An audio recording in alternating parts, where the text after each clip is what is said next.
Welcome to the USL Championship from Irvine, California. It is a celebration of sorts. It's just kicking off.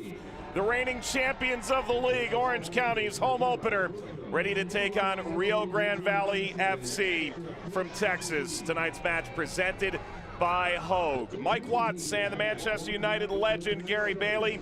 Glad to have you aboard in this one, Gary. It's a lot of talk about the star above the crest, the title won in November, and the players new and old that'll try and defend that title. We'll get our first look at Daniel Peterson in the starting lineup here tonight. Yeah, Danish international, one cap for Denmark. That takes some doing, age 29, so he's got experience, fantastic sort of player to bring into this setup. And he's going to have to do some good because one game played, Orange County, one loss. You don't want to make it two losses. Meanwhile, in the back, Michael Orozco is still the man. Yeah, 36 years of age, 29 international appearances from the USA. So once again, we're talking internationals, fourth season, and just a perfect man to lead this team at the back with all the experience he's got. He knows just how to pace himself over the course of a championship winning season. If Michael Orozco, the 35-year-old, is the old head in the back line, the new kid on the block is Colby Henry, just called into the US U20s. He's our Omega Accounting player to watch. Yeah, as you say, one of the younger internationals. Once again, this is our third international in a trot that we're talking about for Orange County. Thought he struggled a little bit last week against the switchbacks, caught out of position once or twice, but he's a youngster, and who better next to him than Michael Orozco to teach him how to be a centre-back, how to be a defender. When we come back, we'll show you the new banner that hangs. Ronaldo Damas off to Sweden. Huge news to tell you about. Beer Fest continues, and this party just beginning in Irvine, Orange County, and RGV coming up next.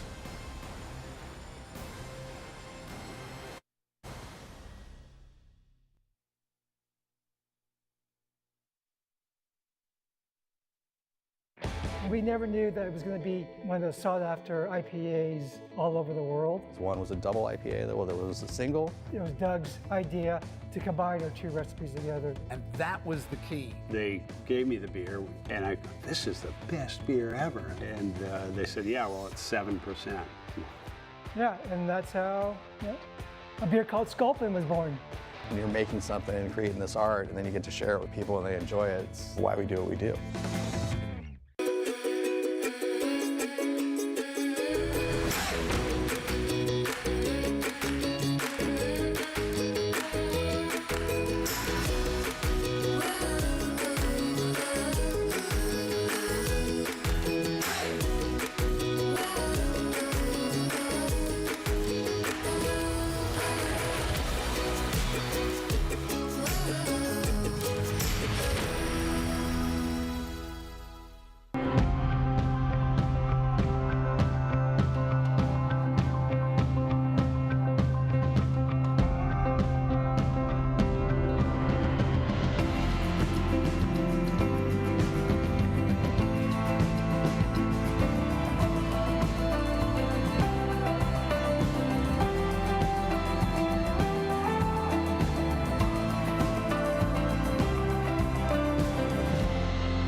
Championship Soccer Stadium.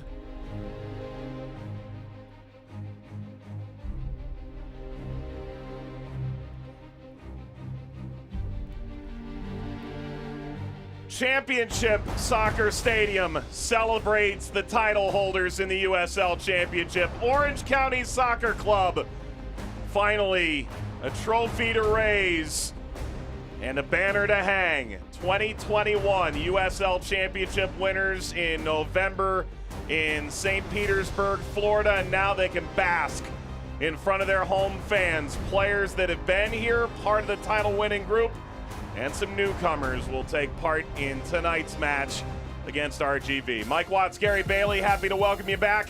Gary's starting lineup brought to you by Kimco Staffing Services. Richard Chaplow, interim no longer. Patrick Rakowski in goal. All eyes on Torres up front. Yeah, Torres with a big amount of ability behind him. He's got to prove himself. Orozco next to him getting the goal last week against the switch backs. Gorski comes in at left back for Alex Villanueva, and Dan Peterson comes in midfield. Danilo Acosta loses his defensive place, and Seth Kasipli drops back, I assume, into that right back role.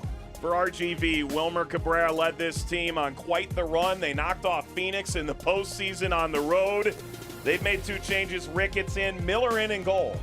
Yeah, Miller in, Tyler Derrick not even on the bench, so surprising. I'm not quite sure what's happened to Tyler Derrick. Ricketts in for Luka Malisevic, who I thought had a decent game last match out against Oakland, put some decent balls in, but maybe not match fit yet. So Ricketts gets his chance at right centre back.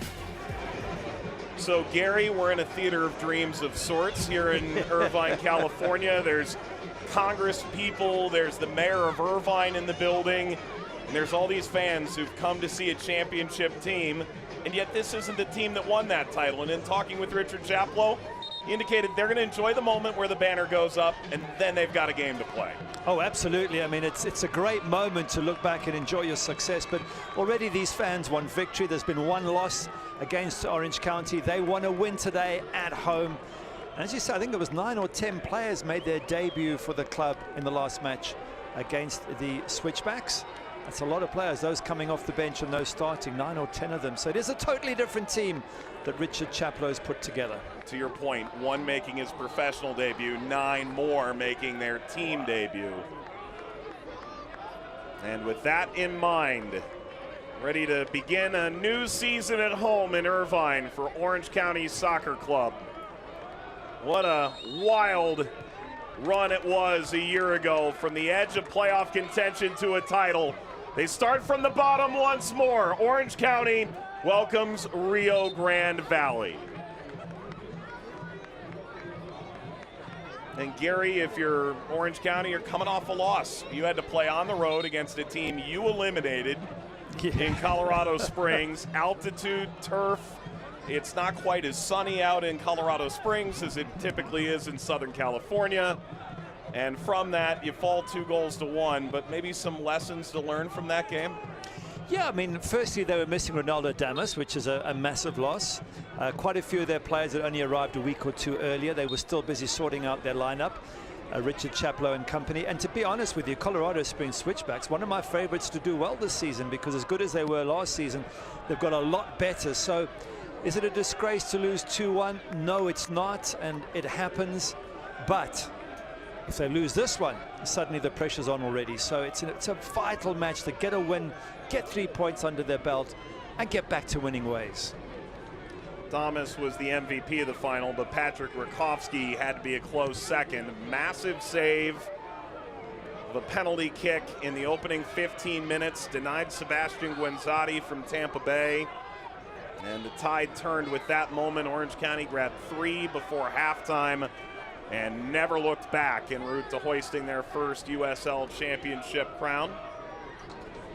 You mentioned Rakowski. He made a save against the Switchbacks after 27 minutes from Zach Zandi. Unbelievable save to keep his team in the game. So he's already shown his value this season, and I think you need a good goalkeeper if you're going to win any league, any sort of plenty games, one after the other. You want that consistent goalkeeper. Rakowski is that good goalkeeper. Absolutely stunning form this man has been in. This will send Milan Ilaski in pursuit. Brian Ilaski out for the foreseeable future.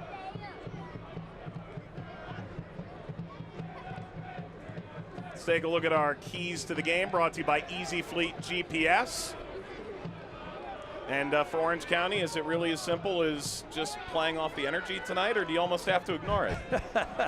No, I think you have to use the energy. Obviously, you have to do all the other things properly as well. But, you know, you've got the energy of a crowd that's come here to salute you for being champions, and an unexpected championship, certainly from my point of view.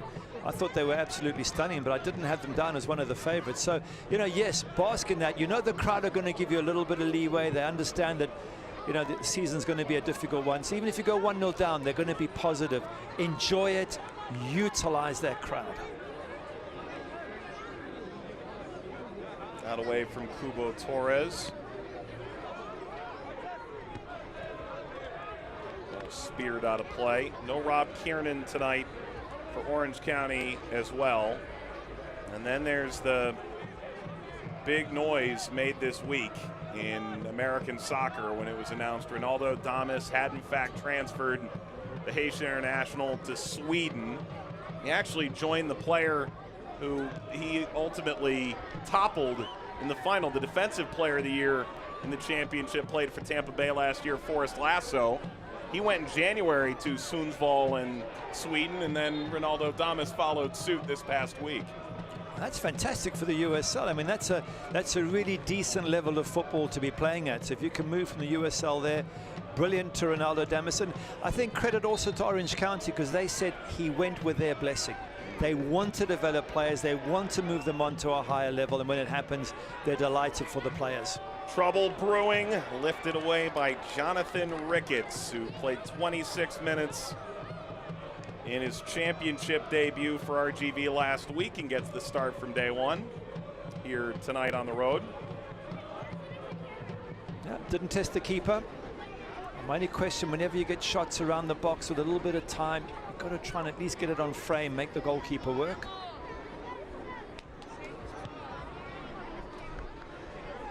I'm not sure that Ricketts was their first choice to be scoring.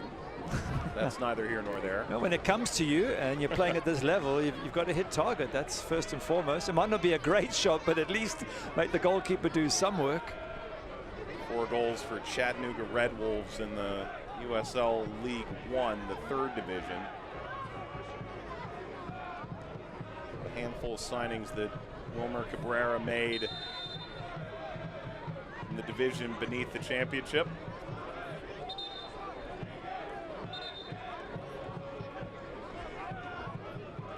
Flag had gone up, so Kobe Henry will place that down.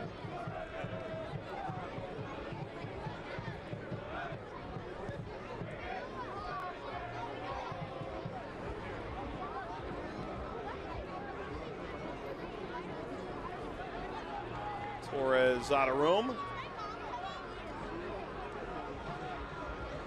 Interesting with Torres, he's got such a huge name, Kubo Torres, and he's played at such a decent level that you expect a lot from him, signing from Atlanta United, but before that Chivas USA, Houston Dynamo, 7 caps for Mexico as well, and he's only 29.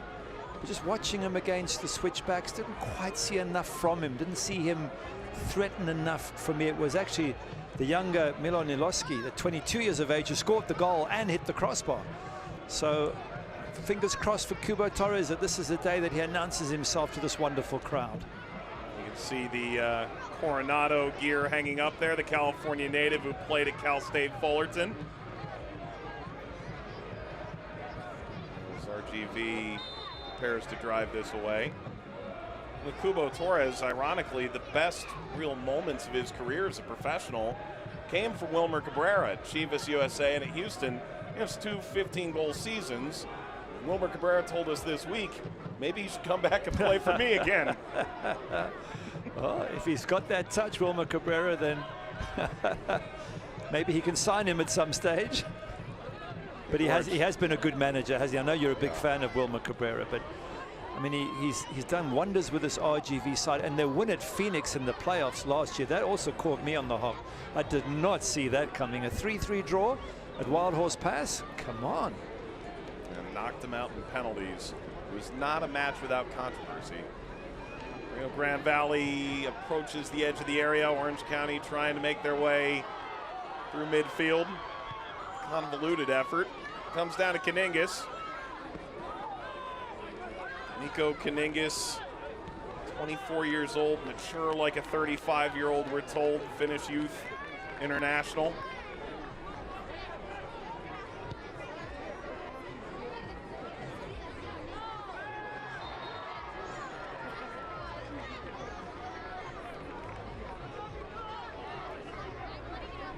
Injuries at this stage of the season, always a concern. None reported for RGV, but we know they've got a couple players that should be getting into the mix shortly.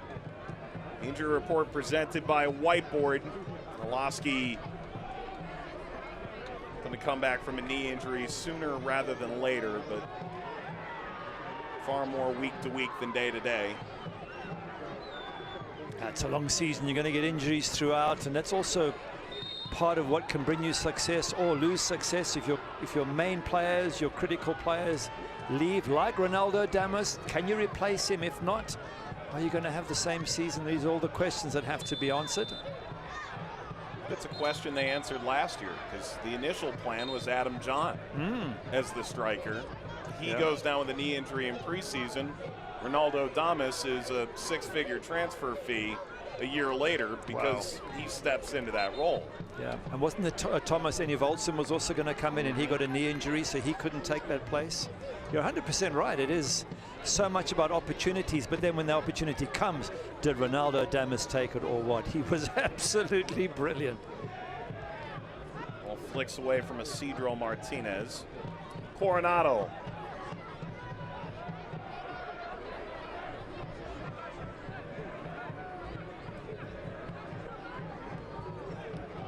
Nature of the championship the last couple of years, due to scheduling related to COVID, they largely were more geographically based.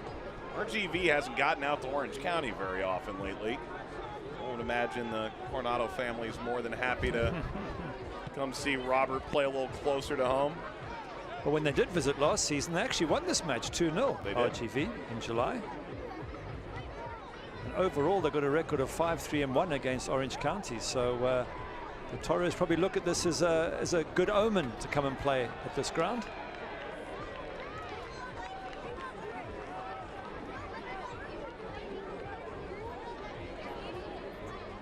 Minutes gone in Irvine. No, Rio Grande Valley doesn't want to pick a fight with that man. Just love the fans and the effort they go to, not just here at Championship Soccer Stadium, but so many games that we do. The USL fans, their energy, they turn up when it's cold, when it's hot, when it's raining, and they support for 90 minutes. It is just wonderful to watch. Pablo Torres, and now Ruiz. Frank Lopez. Ooh. Got up and caught him. That can be painful. It can often be a bloody nose and leave you a little bit dizzy as well. That ball can be quite hard, especially when it's hit with power from 3 yards away. Spoken like a goalkeeper, as if you know that pain. I'm afraid I do. Frankie Lopez. Oh, yeah. There was a bit of juice in that clearance from Tony Rocha. Look at that whack. He goes to clear that ball. And of course, these days you have to be careful of concussion. It looks like he split a lip or something similar. Frank Lopez, it's just been a difficult run since 2018-2019. He scored 27 goals, lit it up for Galaxy 2 in San Antonio, but since then, Oklahoma City, Sacramento, just hasn't found the same form. There's Richard Chaplow looking on, former captain of the club, led the group to a Western Conference final, welcomed Didier Drogba to the ground. Drogba and Phoenix ultimately advanced in that conference final in 2018. And then Chaplow, an assistant to Braden Cloutier, took over as the interim late last season and went on quite the run that culminated in that banner being dropped here tonight. Frank Lopez continues to try and make his way off. Yeah, he's got to go off the pitch. Concussion protocols, of course. I mean, he scored the goal, the only goal against Oakland in the opening match for RGV, so crucial play. And in fact, 3 minutes before he scored, he had another chance that just missed. So one of my keys to the game for RGV was get balls into Frank Lopez. Well, if he goes off the pitch, doesn't come back on, they've got a problem, RGV. You're going to have to come up with a new key. New key. You think maybe Wilmer Cabrera there, you see? Might try and go see if Cubo Torres will switch teams at the half. That's a worried look, because Frankie Lopez is his point of attack. You take him off and all of a sudden you've got no natural goal scorer in the side. Everything's built around getting the ball into Frankie Lopez. Well, Lopez seems to be wagging his fingers if to say wants to stay on, but certainly head injuries Rightfully so, such a point of concern, maybe out of his hands at this stage. Described as a strong bulldog of a player. Far more a traditional number 9 than his size might indicate. Yeah, aggressive little player, and that's what you love about him. He hunts around that box, he'll take the knocks. He doesn't mind, he just needs to get on the end of 1 or 2 opportunities. He's going to bury something, but waits to be seen if he does come back on or not.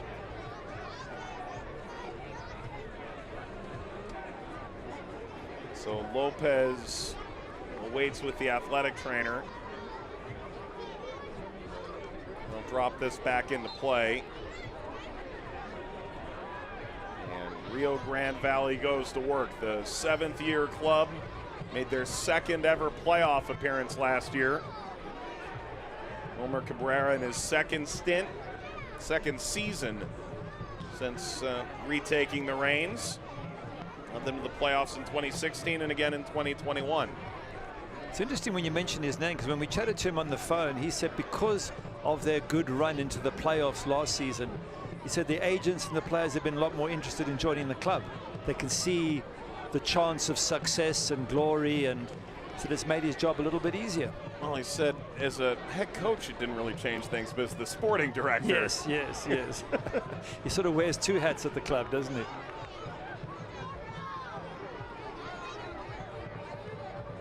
Ackway soars over top. Orange County trying to have a better grip of this game. Quarter hour gone, and even with the stoppage for Frank Lopez going down, there's been a ton of clear, concise possession from Orange County yet. Iloski skies that. Ackway races over, who spent last year in Loudon. Lost it, ball across. Nothing doing for OC.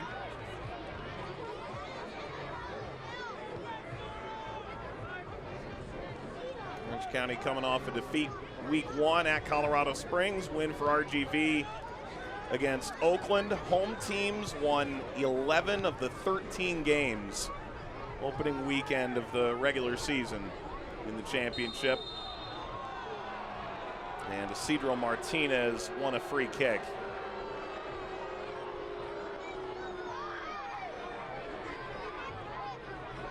Tony Rocha just saying sorry for giving away the free kick. Little word from the referee, Ligio Araguin.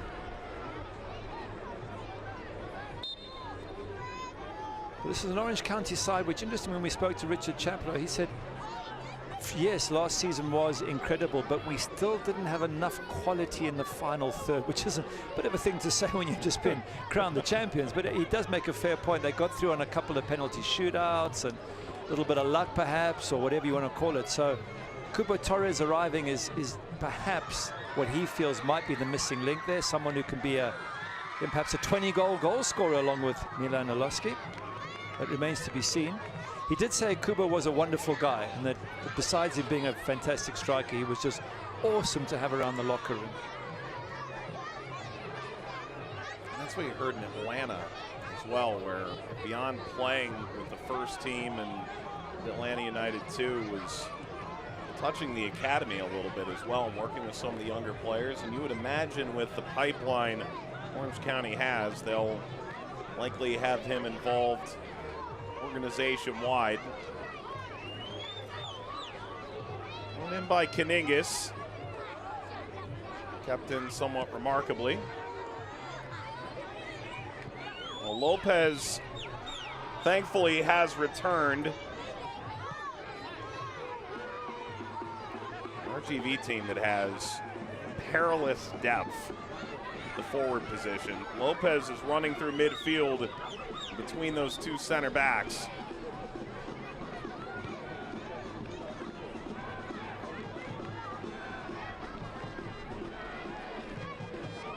RGV reaching the end line. Good read. Rocha goes in. And there's Kobe Henry, the clearance. Still not convincing. Struck in front of goal.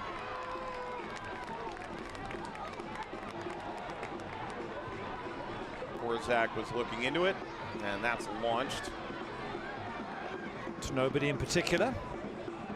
Just giving it away. You did mention a lack of depth at RGV. Did they only have 4 outfield players on the bench in the opening match against Oakland Roots, if I remember correctly? Had multiple goalkeepers available off the bench, and look, let's just be frank. At the start of the season, visa issues. Yes. You come to find out that 4 to 6 weeks of preseason camp results in some nicks and injuries that might keep you out at the start of the year, and RGV among the teams that's felt that most significantly here at the outset.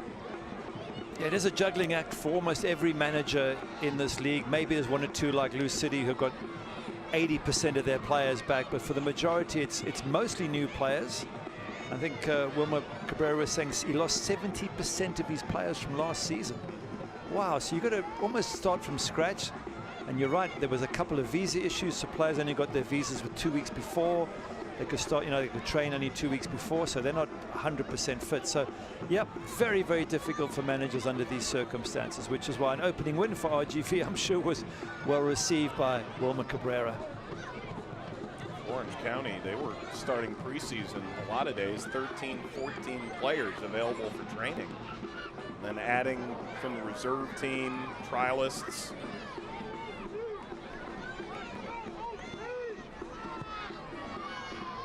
Getting their bearings coming off that title-winning season a year ago. Caningis. Peterson running that down. An 11-year pro. Over 250 appearances in the professional game in Denmark. That's a foul from Kevin Partida. But again, coming from Denmark, this is a different ball game here in the States. The different pitches, the variety of climatic conditions. It takes all of these players, as good as they are, it takes them a little while to settle in and understand the pace of the game and perhaps the physicality of it. Coming from Denmark, good luck playing in Miami in August, because they won't be used to that sort of heat. Pulled back by Rocha. Michael Orozco.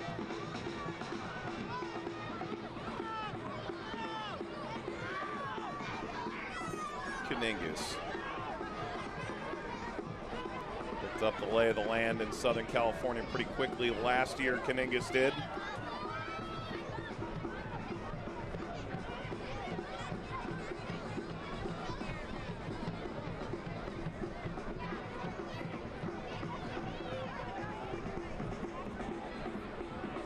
Could this get through for Orozco?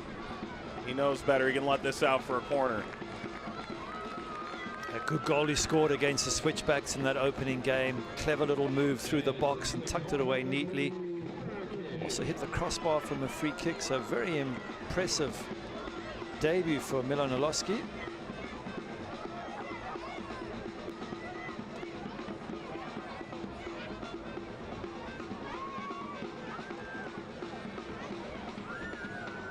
Corner Bakery corner kick here for Orange County. Caningis will step over to take it.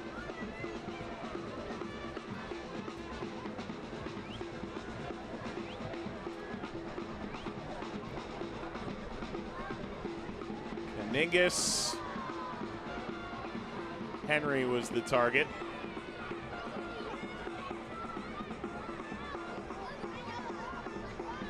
And over to Partida. Header falls kindly. Orozco drives. First time Colin Miller's been called into duty. And he was the guy at the tail end of last year after Tyler Derrick got injured. He was the man in goal against Phoenix in the playoffs. He was, and didn't he play well? Made some crucial saves. That one quite straightforward. At him, body behind the ball. What's good about Milan Orozco, at least he's having a crack. At least he's trying to make something happen, which he managed to do against Colorado Springs Switchbacks.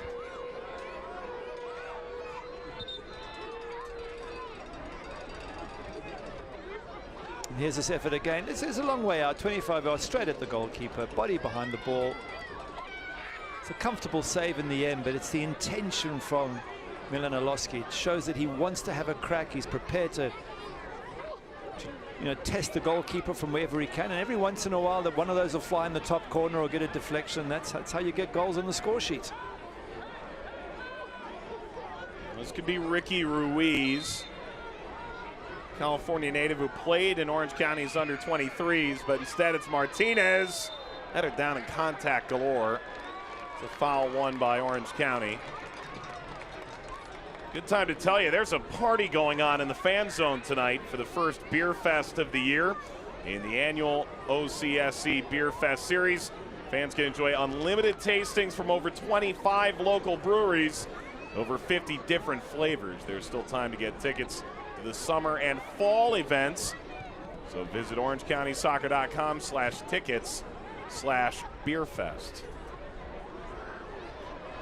Trouble in the back coming off his line, Caningis, and there was a foul. It's Lopez, the guilty party, living up to the Bulldog moniker. Those are the sort of players you want in your team. They cause trouble. Rakowski coming out and making the save, as he's done so often. Started at Nuremberg in Germany. Got 39 appearances for Nuremberg. That's a very, very high level to play at. So his background, Patrick Rakowski, is top class, age 28. Perfect age for a goalkeeper, mature and solid at the back. I mentioned during the championship game who scored on him first, because his first game was at Dortmund in the Bundesliga. He was just a young man at that point. He was 18 playing for Nuremberg. Stepping in Caningis. Robert Lewandowski was the first player to score on professional Patrick Rakowski. It's a foul. Icaza not making any friends. Yellow card to Emilio Icaza. And I just wonder whether you need to give that yellow card away in those circumstances. I know he's trying to win the ball in there, but he goes in late, turns his body, doesn't apologize. You know, you're asking for trouble, and now you're on a yellow card and you're tiptoeing. You've got to be so careful. In the match earlier this evening, Pittsburgh Riverhounds up against Hartford Athletic, there was a sending off for Peter Lee Vassell. Same thing, silly first yellow, then the second one, you get caught out with a late tackle, and next thing you're off the pitch. Well, for now, it's just one Easy Fleet GPS yellow card. We'll see if he runs into similar trouble down the line. The problem is now every tackle that Icaza makes from that one, he's got to think before he tackles. I can't do this. I can't leave my elbow up. I can't give the referee any reason to give me a second yellow. That restricts your play. Why get yourself in that situation for a foul in your opponent's half of the pitch? I just don't get it. It's puts you under unnecessary pressure.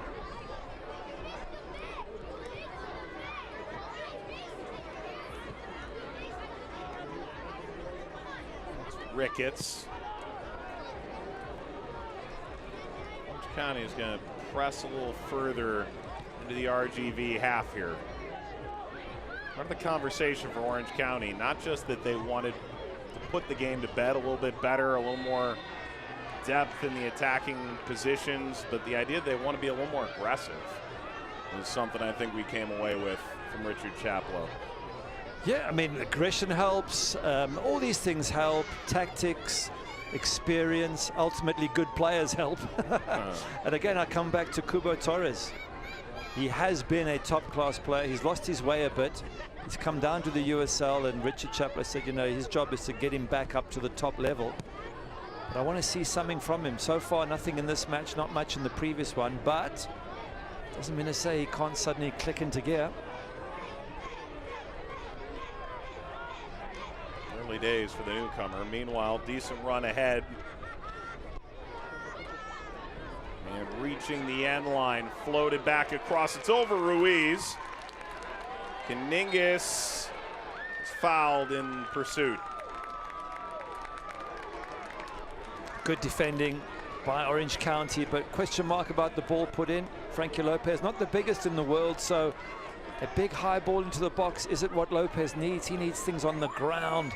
like he got last week against Oakland Roots, and he managed to score. Look at that. There's no way the smaller players like Ricky Ruiz and Frankie Lopez are going to win those high balls. Last week he had 2 fantastic balls put in, missed with the first one, scored with the second. That's what Frankie Lopez wants. Orozco allowed that through. And Lopez tugging. The Bulldog just ran straight into the defender.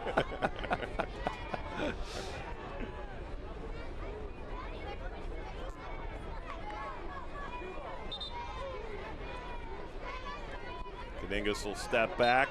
AOCSC and Scottish champions Rangers FC partnered for a series of youth camps this season. 3-day session, April 13th to April 15th will be the first of 4 2022 camps. Head over to orangecountysoccer.com/camps for more info. orangecountysoccer.com/camps. Oh, big club, Rangers. Yeah. Huge club if you live in Scotland. Wow. Following they have is phenomenal. Most incredible match I ever watched, Rangers Celtic. You will never see fans who hate each other worse than Rangers Celtic. It was nuts. You've been in person or just from afar? No, I've been in person to watch it. Because I was always told when I was playing in England, you've got to go watch Rangers Celtic. It was on a different level. And I went, yeah, nothing's as big as Man United Liverpool. And they went, trust me, go. And so when I retired, I went to a match. They were right. It is nuts. It's 2 different religions as well with each club, so that gets dragged into it. But if anyone ever gets a chance to watch that match in Scotland, along with, I guess, Boca Juniors and River Plate, those sort of rivalries, they're well worth seeing. El Tráfico, not quite. Not quite as much. Needs a little time. Needs to marinate. Orange County is going to have its fair share of Cali Classicos to try and build upon this year.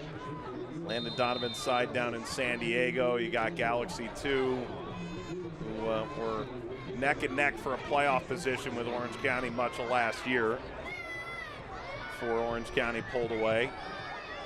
Ultimately got home field all the way up to the championship final, but up to Sacramento, and Oakland has come into the league with a bang last year. Yep, some good teams. I always look at Landon Donovan. I thought they would do more last year, San Diego, in the playoffs. Disappointing me a little because they had good players in their squad. A coach who's super experienced. Torres! Finally stripped off of him by Juan Pablo Torres, former NYCFC player. Going against a fellow former citizen in Tony Rocha tonight. That ran out of real estate.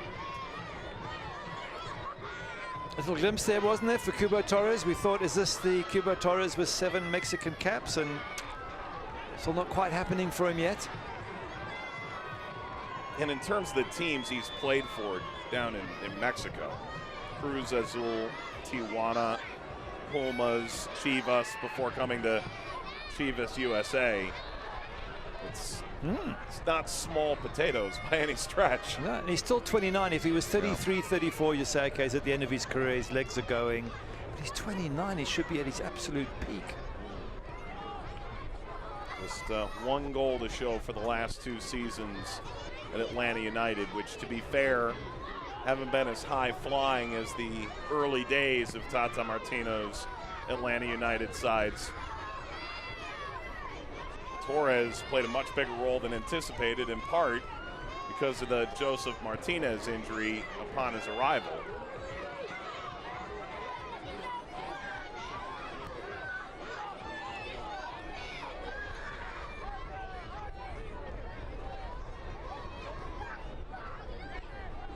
Nice night in Orange County, scoreless between OCSC, their home opener this year, taking on Rio Grande Valley, who for the first time won a playoff match last year. Oh, somehow kept in by Ruiz. Clips this across over Lopez and skips all the way out. Struck on the first time, maybe Coronado again. Handled by Rakowski. When that ball came in, Isidro Martinez was just lining up to give it a smack, and think Frankie Lopez got in his way. It was a decent effort. Good ball in by Ricky Ruiz. Orange County makes their way in.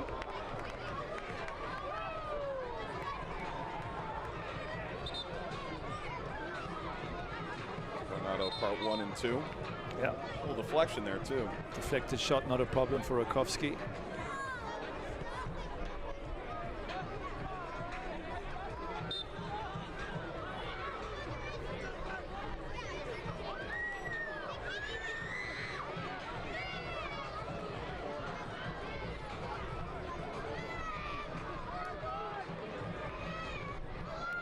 Seems a good carnival atmosphere, all those little tents there in the background and people enjoying themselves, barbecues going, music going.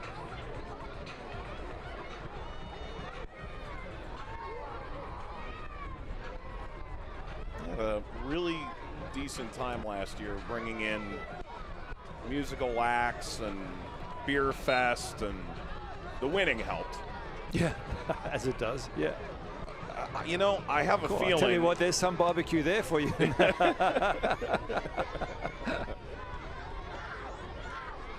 will come all the way to Hunter Gorski, his first start in an Orange County uniform.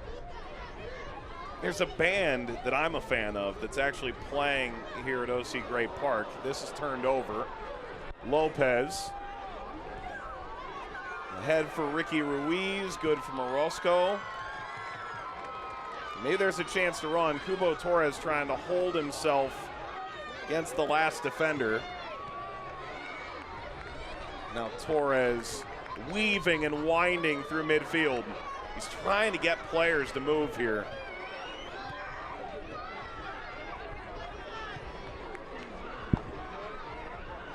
Caningus shoved off the ball by Ricketts.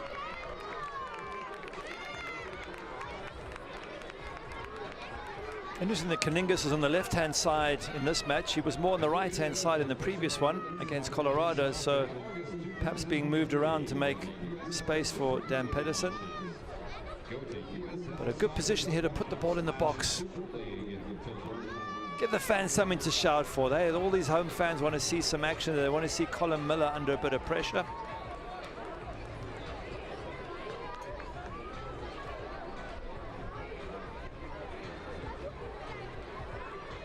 We'll see if someone will, in fact, test their luck. Caningus scored a jaw-dropping free kick, but this is the wrong angle for that, because simply caught by Miller. Good hands from Miller there under big pressure. Got bumped in the air from one of the big central defenders, but held on. That's good goalkeeping. I was going to say a moment ago, you know, the Beer Fest has done well, but they're having a band in that I'm a fan of. Yeah, go on, tell us. Huntington Beach. Yeah. The Aquabats. Okay. In mid-April. Oh, wow. You're going to go down there for it? If I have the option, I think I will. I'll play some for you at halftime, and I think I'm going to make a fan of you, Gary Bailey. Cool.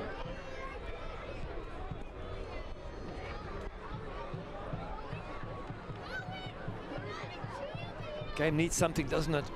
Lots of effort, lots of sweat, but just nothing around the box to write home about. Nothing exciting, no testing of the goalkeepers as yet.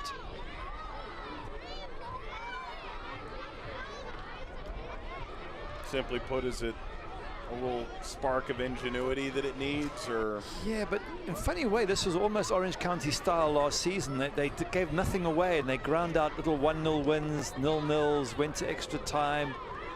They were never about hammering a side. They were just about giving nothing away and just sneaking something. You wonder if maybe Richard Chaplow wants to be a little bit more adventurous this season.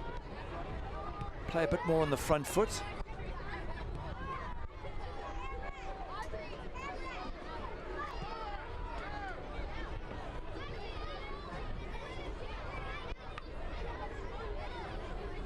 Henry slated to make his way to the U.S. Under-20 camp tomorrow. Caningus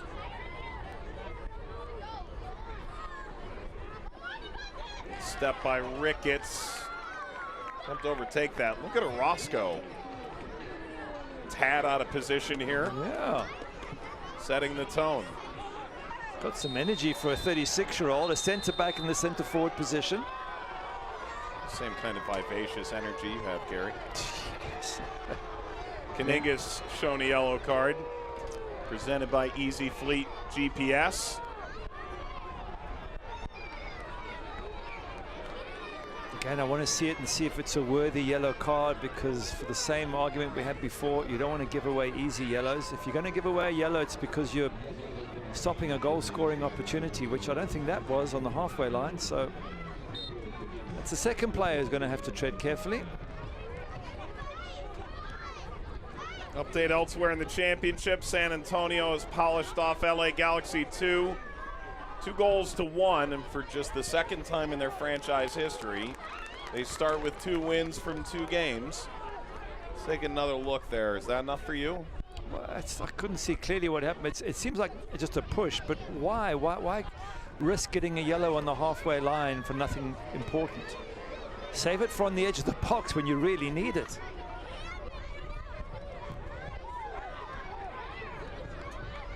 So San Antonio, second time ever in their history, 2 wins on the opening games.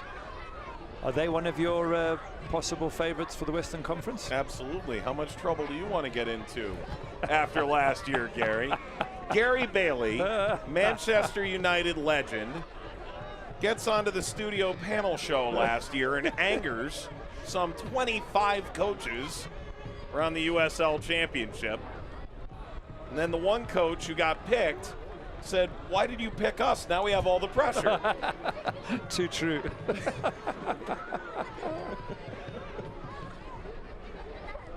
Orange County, San Antonio, Phoenix. Of course, Phoenix. Yep.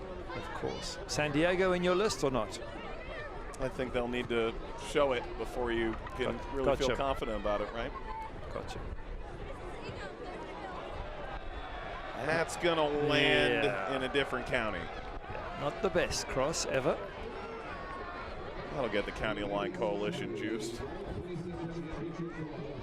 Is that fairly substantive, that list there of contenders? Missing anybody for your liking? You're giving yourself a very good chance of being correct. Yeah, Sacramento Republic is an interesting one, because they really struggled last season, but the players they've brought in, who knows? Kaningas bringing that down at all was remarkable. And now look at this slaloming run. Finally denied. Comes out to Orozco, the former U.S. senior international, playing in some of the biggest games this country has to offer.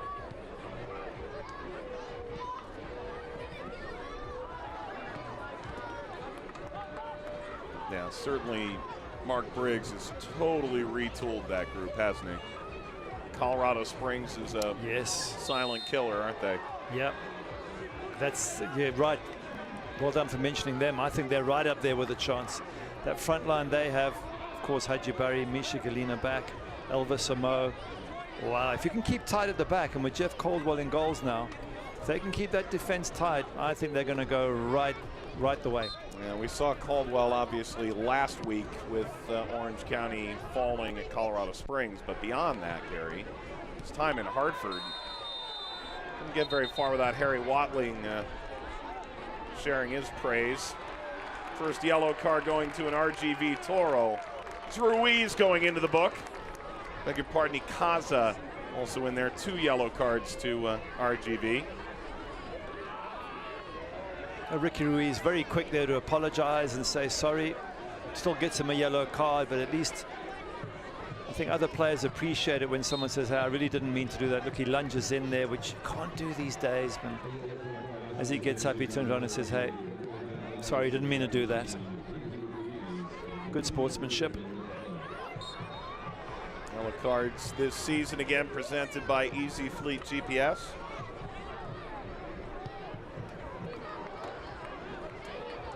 Into the wide area.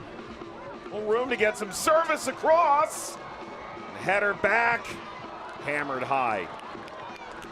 Partida, the trailing run. Yeah, it's the same conversation we have every time. When you don't hit the target, you're not going to score. You've got to try and make the goalkeeper work. Partida unable to get over the ball. It's one of the things that you always drum into players in shooting practice. Get over the ball, get it down into the ground, and just gets it on the half volley, clears the crossbar.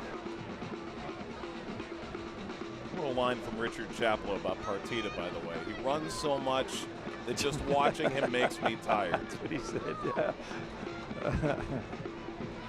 Yeah, two new midfielders there, Antonio Rocha and Kevin Partida. Well, to be fair, it's mostly a changed Orange County team from top to bottom, isn't it? When you debut 10 in a game, that, yeah. You know.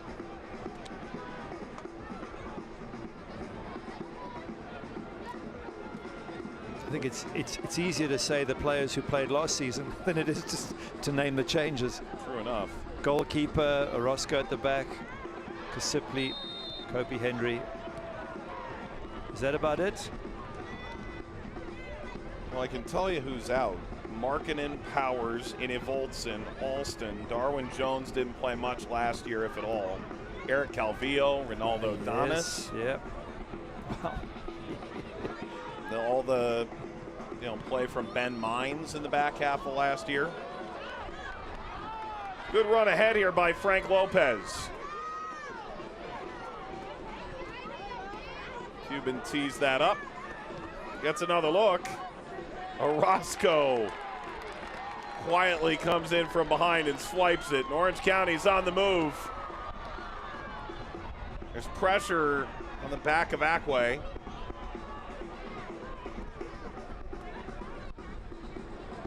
Three added minutes in this opening half.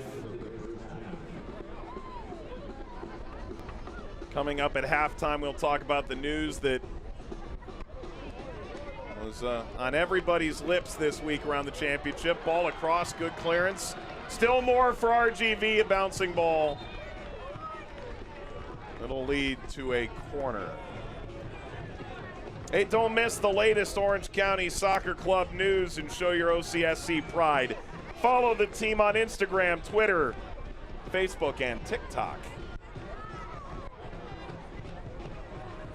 Don't look at me like that. I do know what Facebook and TikTok are. But TikTok may be a... TikTok I just don't. Yeah, it's not my... I've just about figured out some of the others.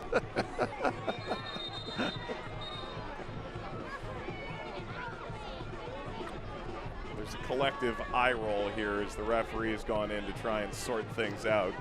But doesn't this happen almost every single corner, both here in the States and in Europe? Everyone pushes and shoves. The referee comes as a conversation. I mean, it's. I think the ref should just get on with it. He doesn't have to warn them. If someone pushes and pulls, it's a penalty. End of story. Ackway and Gorski were there. Ball across, skims over Ricketts. Good effort to keep that in, or was it? A whistle and a foul.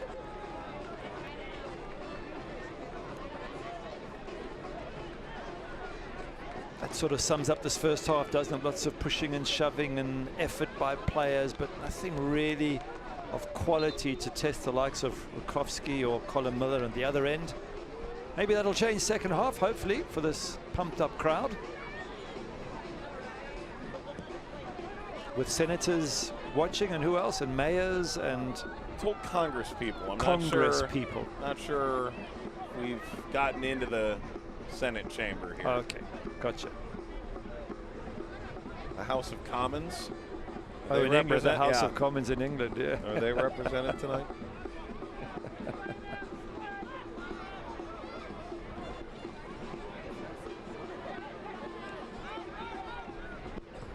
Orange County's taken over here through Kanigas. Orange County is going to be on Bally Sports this year. Mike Watts, Gary Bailey on hand for the call tonight. Home opener for Orange County SC. Bouncing ball all the way through. Grabbed by Colin Miller. Racing off his line. And as the end of stoppage time approaches, Jesus Vasquez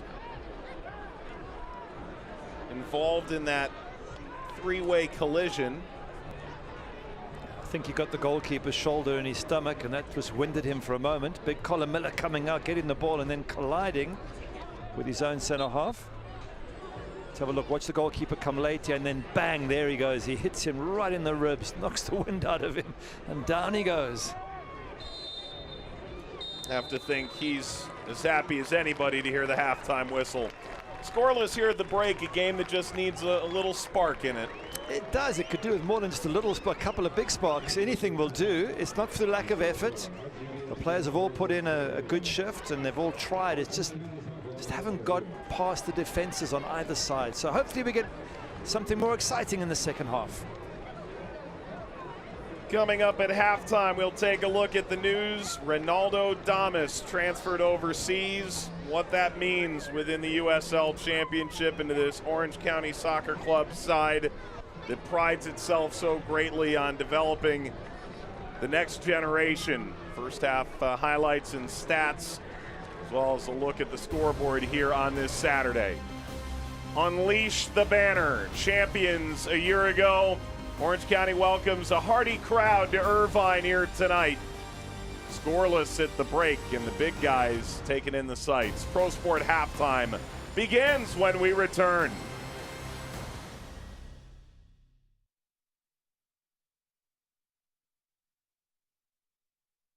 We never knew that it was going to be one of the sought-after IPAs all over the world. One was a double IPA, well, there was a single. It was Doug's idea to combine our two recipes together. And that was the key. They gave me the beer, and I go, this is the best beer ever. And they said, yeah, well, it's 7%. Yeah, and that's how a beer called Sculpin was born. When you're making something and creating this art, and then you get to share it with people and they enjoy it, it's why we do what we do.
Welcome back to Irvine. A real celebratory atmosphere without the goal to celebrate. Orange County and RGV scoreless at halftime. Mike and Gary back with you. Last year, Orange County winning the title November 28th, 2021 against Tampa Bay Rowdies in St. Petersburg, Florida. It started with a flub in the back. Ronaldo Damas makes no mistake. Damas would have 2 goals in this game. Kaningas would have 1 too. This is the high water mark after 12 years of effort. Brilliant performance. The whole way through, they gave nothing away or hardly anything away at the back. They took their chances. No wonder they were celebrating. Yes, couple of penalty shootouts to help them get there. But if you can go to Tampa Bay and you can win comfortably in the end, then you deserve to be champions. So Damas is off to Sweden. Great news. USL Championship final MVP. He was on a title-winning team at North Texas, obviously does it in Orange County. Great numbers for both organizations. It's really hard to argue the bona fides of a young player that got his opportunity and ran with it. Yeah, a brilliant season. His finishing was superb. His pace, his bravery in the box, took the opportunities. It's great news. Well, it's great news for everyone except Orange County fans who are going to lose one of their star players. And The problem for Orange County is how do you replace that sort of player? Obviously, we're looking at Kubo Torres as a shorter-term replacement because he's much older, but very difficult to repeat a season like Damas has had. Good luck finding someone to do that because he was magnificent. Well, the good news is not only Damas, but around the league, a lot of six-figure transfer fees being earned by young players, some developed within USL Championship, some more of a passing, glancing blow like at Junior Fleming's, but all going over to Europe and all earning major fees, which is a game changer for an organization. Certainly is. Jonathan Gomez going to Real Sociedad. Hasn't quite broken into the full team yet, but he's training with players at such a high level that if he's got the ability, he's got the desire, this will be a great chance for him to really jump up. And that's probably the pick of the moves because Real Sociedad is a top club. Toulouse for Junior Fleming's, again, a very high level. And I think for Jose Gallejos and Damas, it's a chance to maybe move on from there, from Denmark and Sweden. Great sort of stepping stones to getting into the big clubs in Europe. And maybe Kobe Henry could be a difference maker here too. And look, the reason it comes up, he just got called into the U.S. under-20s again. So you're talking about a guy being considered among the top tier of his age group in this country. Yeah, I'd like to see him go on to sort of make the full U.S. team. I think when you can get to that level, then certainly you're up there. He's got the height, Kobe Henry. What is he, all of 6'2", 6'3", lovely passer of a ball. Probably has a little bit to learn about the game, but who better to teach you than Michael Orozco? What he's achieved, and to have him next to you, as long as he learns from him, as long as he keeps his feet on the ground, Kobe Henry, and learns from Michael Orozco, he's got every chance of going on to Europe. Now, you and I spoke with Richard Chaplow this week about the two prongs of this club to go out and win titles, which is what Kobe Henry helped this team do a year ago, and also being able to sell players on with their blessing to get them to the next level. And the reminder of that, maybe no team sells players out of their academy better than an Ajax. And if you look at the amount of money that they've acquired, this is over the last 3 years. And those are astronomical sums that you don't anticipate here. But it does show how that runs the whole organization just off that money alone. Well, look at the clubs they've gone to. Barcelona, Juventus, Chelsea. I'm not so sure I'm going to include my Man United as a big club, but the other three certainly at the moment. But, I mean, it is big money, but what it does is it helps you attract ambitious players because they know that you want to move them on. You're not going to slow them down and block them. You actually want them to be successful. You want to sell them for big money.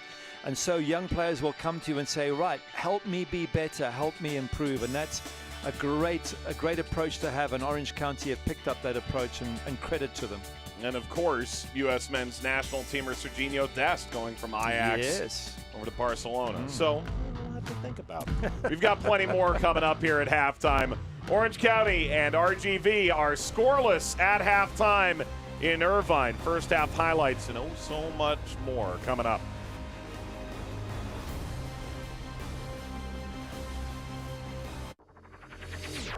I'm on that routine.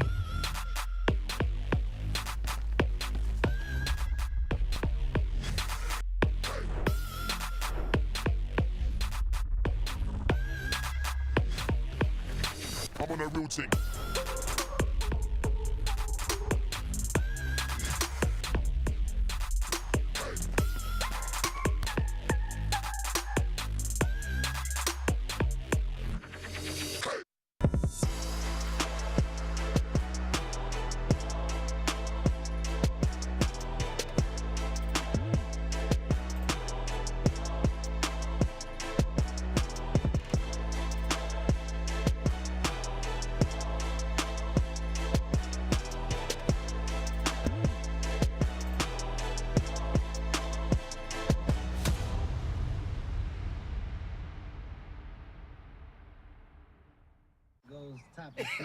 I mean, yeah, let's talk about today when we go topics.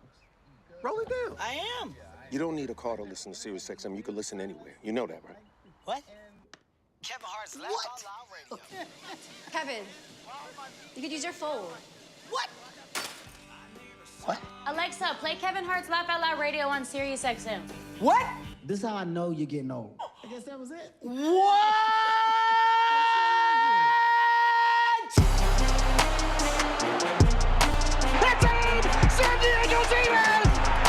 Washamani, and for a bog, crashing in, there it is!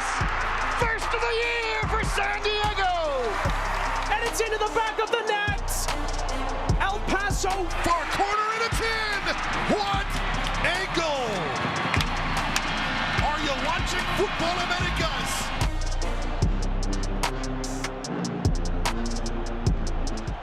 We never knew that it was going to be one of the sought-after IPAs all over the world. One was a double IPA, well, there was a single. It was Doug's idea to combine our two recipes together. And that was the key. They gave me the beer, and I, this is the best beer ever. And they said, yeah, well, it's 7%. Yeah, and that's how a beer called Sculpin was born. When you're making something and creating this art, and then you get to share it with people and they enjoy it, it's why we do what we do. Welcome back to Irvine. Let's walk you through some news and notes from around the championship. Kobe Henry, Diego Luna into the U.S. under-20s.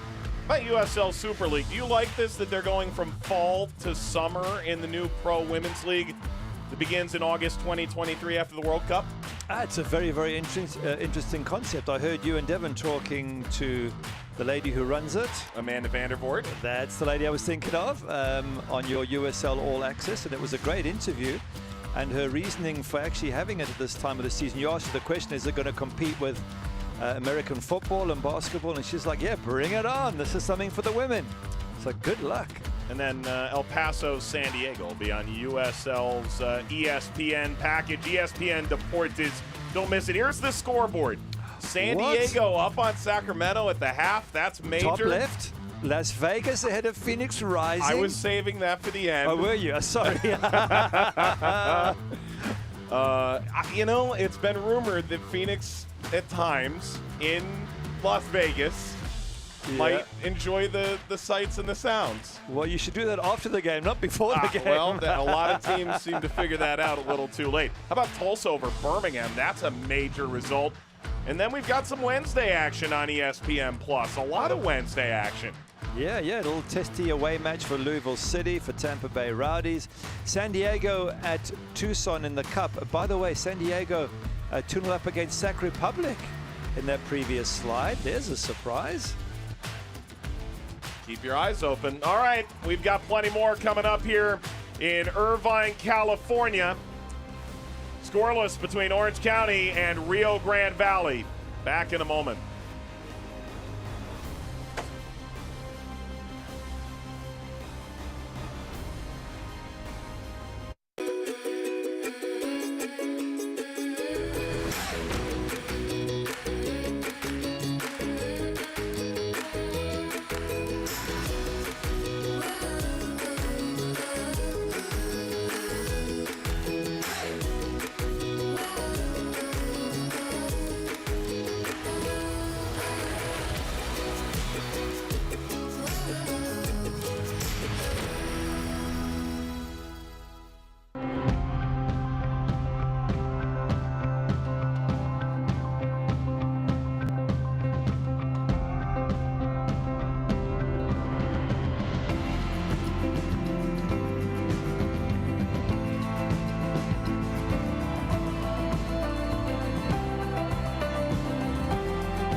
We never knew that it was going to be one of the sought-after IPAs all over the world. One was a double IPA, well, there was a single. It was Doug's idea to combine our two recipes together. And that was the key. They gave me the beer, and I, this is the best beer ever. And they said, yeah, well, it's 7%.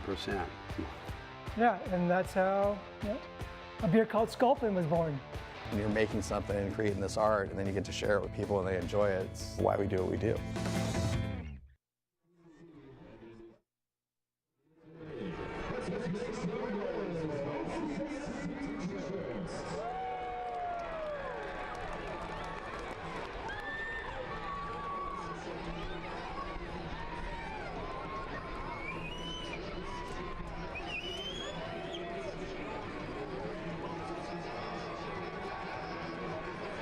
Welcome back to OC Great Park. Orange County and Rio Grande Valley scoreless at the half. Mike Watson, Gary Bailey to walk you through first half highlights, as many as we've got for you at least. Quiet opening 45 minutes here. Just one shot on target. And that was it. And it wasn't even a tough shot either.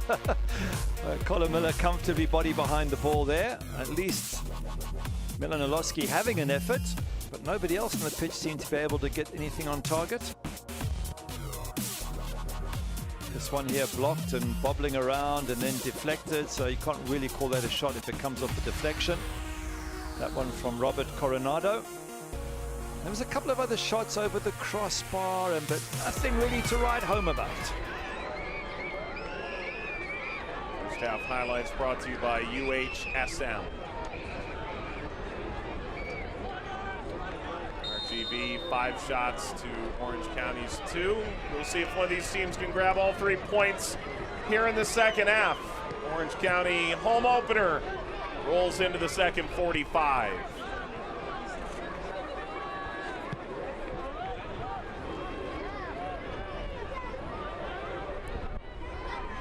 I think there's been a change there. Villanueva on the ball now has just slipped into the game.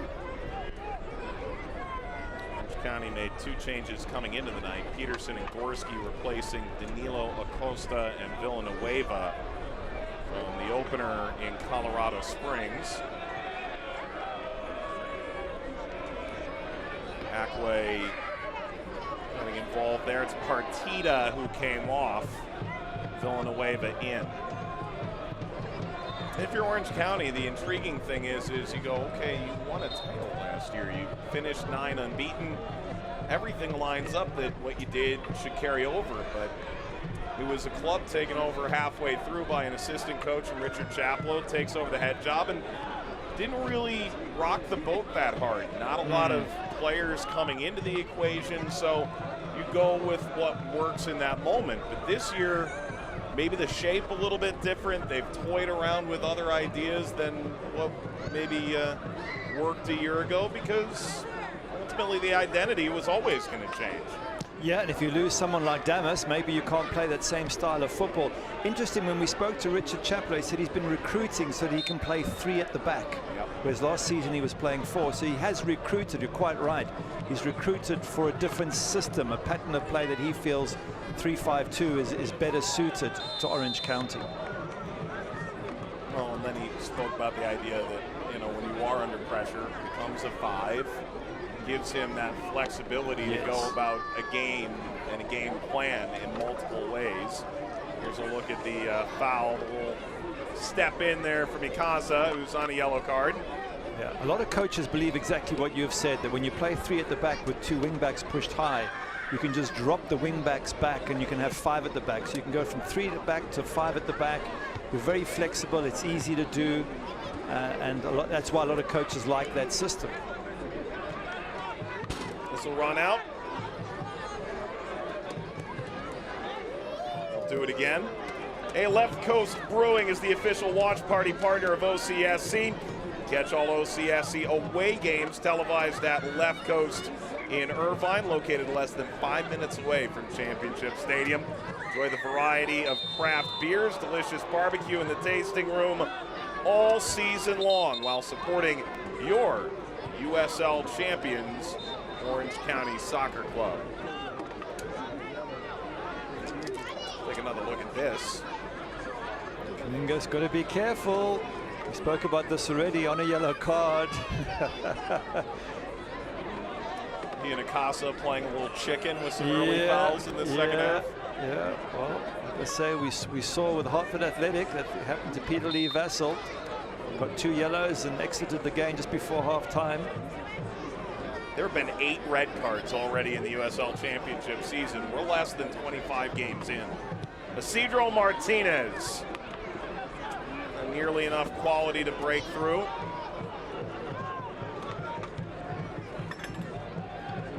Floated wide. Vasquez gave it a look. Ricketts will follow.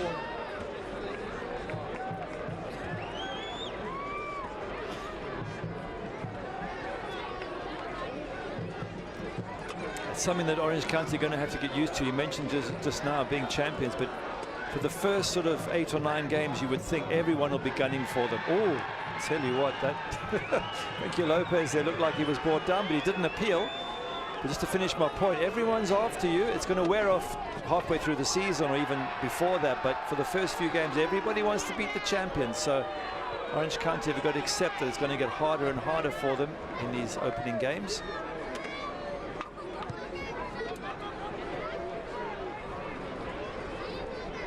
Long run.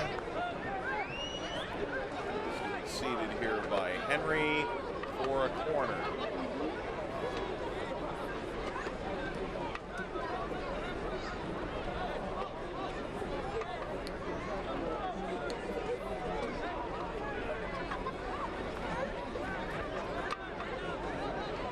Isidro Martinez will take all the set pieces. A couple of years at RGV, spent last season at New Mexico. Returned from Albuquerque. His 2022 campaign.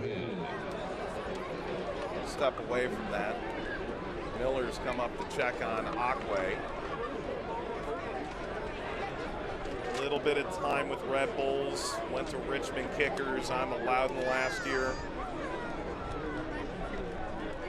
Something happening with his right ankle, and he seems to be in pain, which is not a good sign for RGV. The USL's elite pre-professional platform, USL Academy. Now Wilmer Cabrera will be looking at his bench thinking, if we can't continue Akwe, then who can he bring on?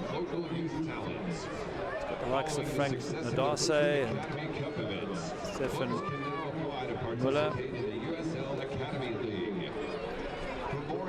Even Luka Malisevic, although he's more of a right wing back.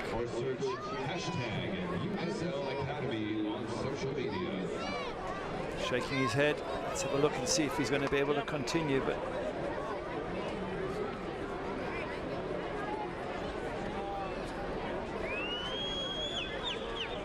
a little bit of concern to see the Ghanaian making his way off slowly. And limping in the process, which is never a good sign. Team's starting to get some players up and about. Your team really close to full strength, but for RGV, to your point, 3 defenders on their bench. Now, they do have the capability to go to a 3-back. And if Akwe comes off, perhaps this change, Daniel Luiz coming on. Sub brought to you by MedEquip. Turning setbacks into comebacks.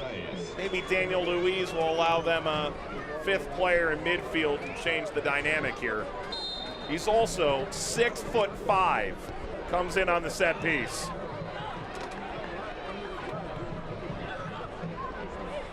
Ball rolls out to Juan Pablo Torres. Martinez dances, drives, cleared. Falls, Ikaza.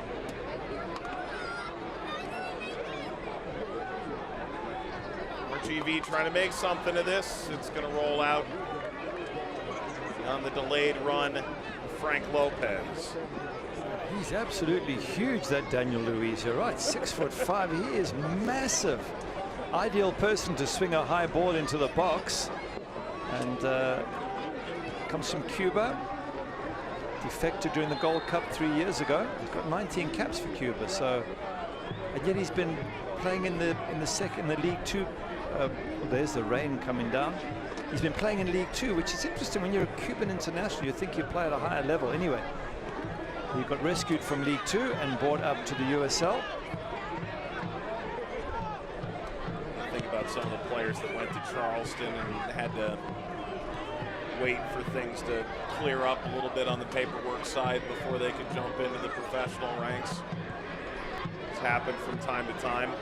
Daniel Luiz, Cabrera said, look at his glide when he runs, his technical quality, really underrated for a guy that you look at and go, gosh, he's tall.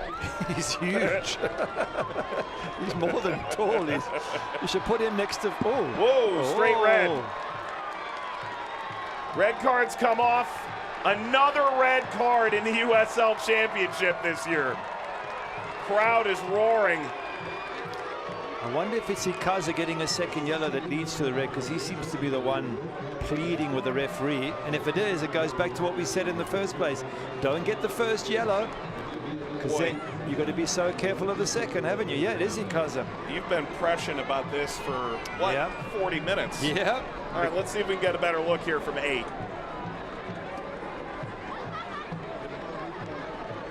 Well,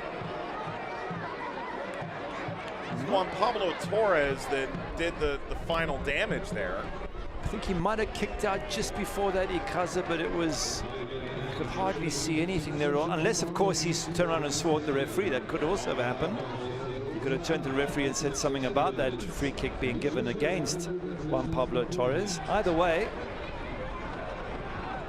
you look back at the first yellow and say, if you don't give the first yellow away, then you've got a little bit of wiggle room. You know, you can get away with a late tackle or a silly comment to the ref, but once you're on a yellow, you've got to be whiter than white, or best, or, you know, as good as you can possibly be. Now they're down to 10 men, which is carbon copy of that match earlier, Pittsburgh up against Hartford Athletic. The number of red cards this early in the season league-wide. Here's Kaningas as the support coming from the wide area. Kasipli, corner with a numerical advantage for Orange County.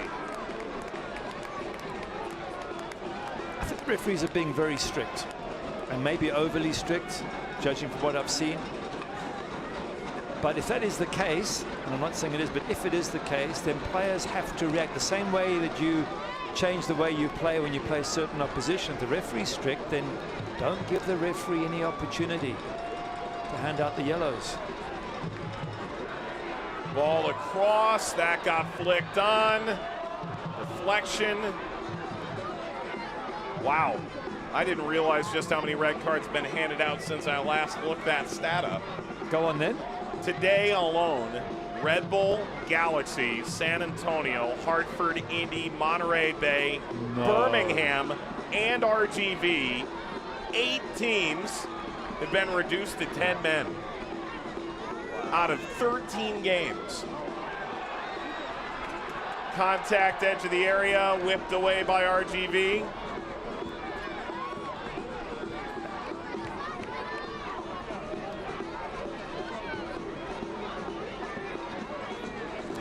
It's a warning to players, isn't it, that you've got to be careful. And although, to be fair, it did seem harsh on Ikaza, unless he said something. That's what we don't know. Certainly the one in the Hartford match also seemed very, very harsh. Orozco. Now, Galaxy 2 and San Antonio actually finished 10v10. believe it or not. The other 6 instances, this game obviously ongoing, 5 of them now final. The team with 11 on the field won all 5 games. So the pressure very much on Orange County. Driven down into the RGV half, that's handled by Colin Miller.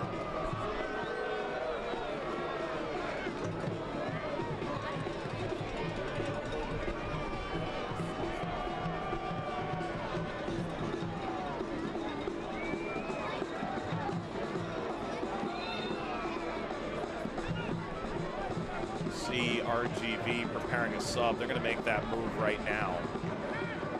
That's Orozco coming off, a player who plays high and wide. And in his stead, Frank Nodarce, a center back, will come in. And for Orange County, going to welcome Danilo Acosta into the game. And Miko Kaningas, who's on a yellow card, come off now. Subs are brought to you by MedEquip, turning setbacks into comebacks. That's sensible from Richard Chaplow, getting someone off who's on a yellow card.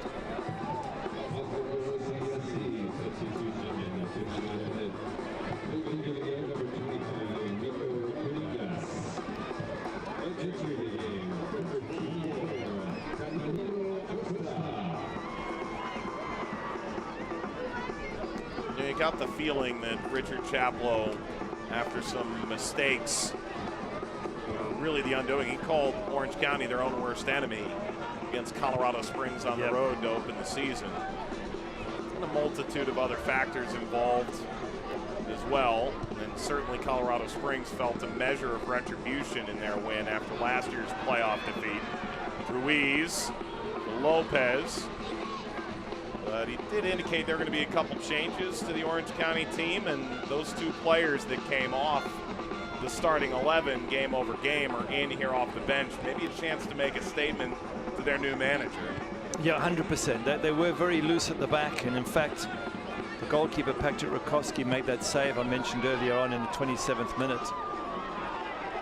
Should you watch this moment? Yep. He made a very, very good save. In fact, a point-blank save. Absolutely brilliant. It kept his team in the game, and it was just a simple ball over the top. So they had that save. The first goal was a ball between centre-back and right-back. And the second goal was a couple of 1-2s and left 4 Orange County players in defence staring at each other. So absolutely no question that the defending wasn't good enough for Orange County. And the amazing thing was, all last season, that was their biggest strength. They gave nothing away. It was always 0-0, 0-1. It was tight games with great defense. So Richard Chaplow immediately bringing down the hammer on the defenders that he thought were maybe culpable. But as you say, they've now got both of them have got a chance, Danilo Acosta and Alex Villanueva, to try and show what they can do. Miller trots back. Goal kick here. 5 years for the Providence Friars. Big East goalkeeper of the year. Went to Detroit City. That was in a previous era of the franchise. Detroit City actually had their first home game in the championship earlier today. Antoine Hopino, the game winner. First victory in the championship after falling to San Antonio in a bout of tough scheduling from the league at the outset. Well done, Detroit City. To win your opening home game is just what the fans have been expecting, and it gives them a little bit of confidence that Detroit City can have a decent season. Racing forward, ball across, just sneaks ahead of Oloski. A delicate defensive header, the right moment. Orange County now just over 5 minutes played with the man advantage. Peterson, he's been quiet thus far. That header clear was by Daniel Luiz, the 6'5" giant in the middle of defense. I think they're going to need his heading skills in these final 30 minutes or so. For all the talk about how great he is and with his feet and technical, and that's not what's needed anymore. Look how big he looks when he's on the ball compared to those around him. Yeah.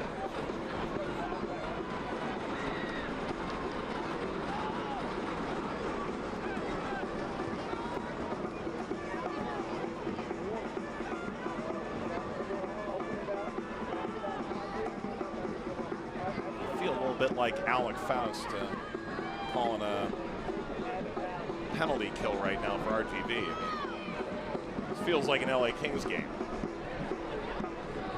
And yet here comes RGV racing forward down a man. Ball rolled back, didn't find Lopez. He recovers, turns, and sends it wide. It takes him half a chance to turn the game on its head. That's a great effort. He was going backwards out of the box. I mean, it didn't hit target in the end. The fact that he even got that much power behind it was very impressive. And you're right, he's so sharp around the box, Frankie Lopez. If he had a bit more service, if he had some decent balls on the ground into that box, he could cause so much more trouble for Orange County, but the service just hasn't been there for him this evening.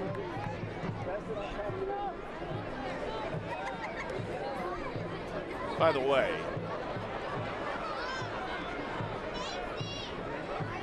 Lopez going to work again. If I'm the Alex Faust of this show, that makes you Jim Fox. That's a very high compliment. Is it? Okay, yes. I'll take it.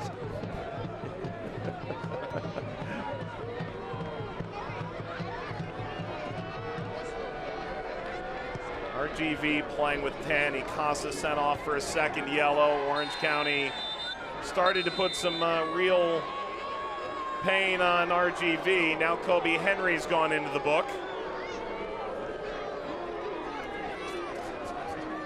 He's the only Orange County player on the field right now playing on a yellow. Kaningas came off, substituted earlier in the half.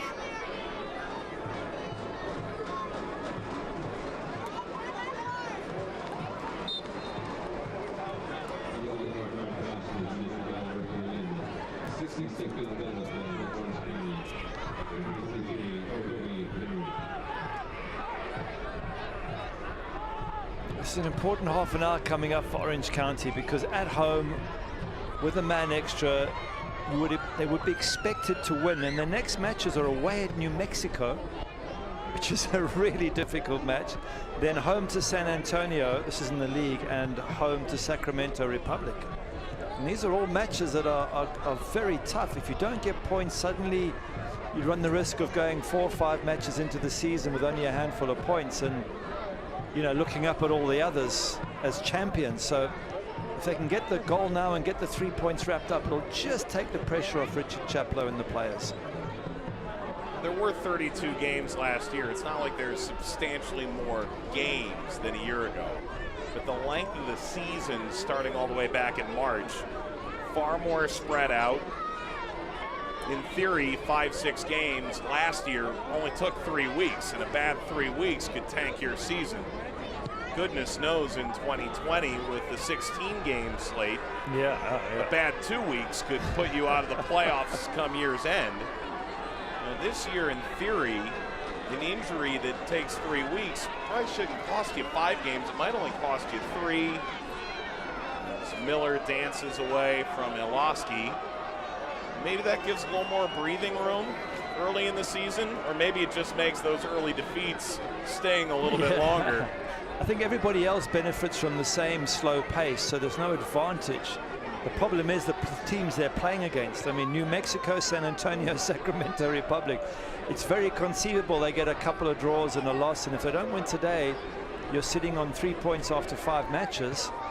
And suddenly you're way behind the others, and all the glory of last season starts to fade in the distance very quickly. You know what it's like with sports. Your last season's successes are pretty much, they last a couple of weeks into the new season, and then the fans are saying, right, what are you doing now? That's what we're interested in.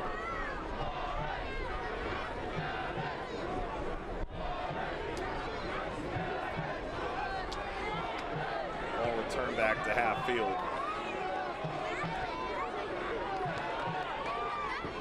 Bouncing ball collected. Orozco lays it forward. Iloski all the way through and whisked a little bit further. Rain beginning to pick up. Acosta down the line. The cutback, the service falls for Iloski. We've seen him score goals like that, so you lean to the front of your seat, maybe even get out of it. That's much better. The ball's in from the right-hand side and now from the left-hand side. Just giving the strikers a chance, and if they don't get it, it's the ball that's not cleared that far. Iloski, as you're right, he could have hit it better. He's got to get over the ball and keep it down at least. But for Orange County fans, suddenly they're on the front foot for the first time in this match. Really look like they might score a goal. Let's tell you that Orange County Soccer Club, in partnership with the Dick's Sporting Goods Foundation and the U.S. Soccer Foundation, is proud to be working on a new miniature outdoor hard surface soccer court, a mini pitch at Delhi Park in Santa Ana. Head to orangecountysoccer.com/mini-pitch. Sign up to stay informed on free monthly clinics for the community. Orange County pushes forward once more. Maybe room to swing this to the backside. Orozco! What a lash.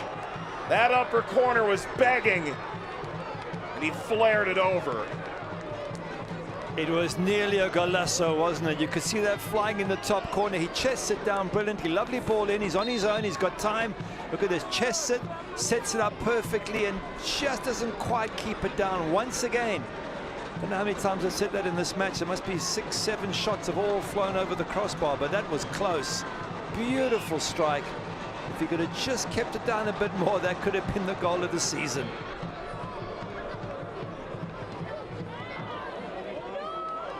There goes Lopez. Collected here by Ruiz. He's got support, Coronado. Drives that off Orozco. The steely demeanor of Orozco really came to the fore last year with the championship final. Felt like the entire Orozco family was there. Great support for him.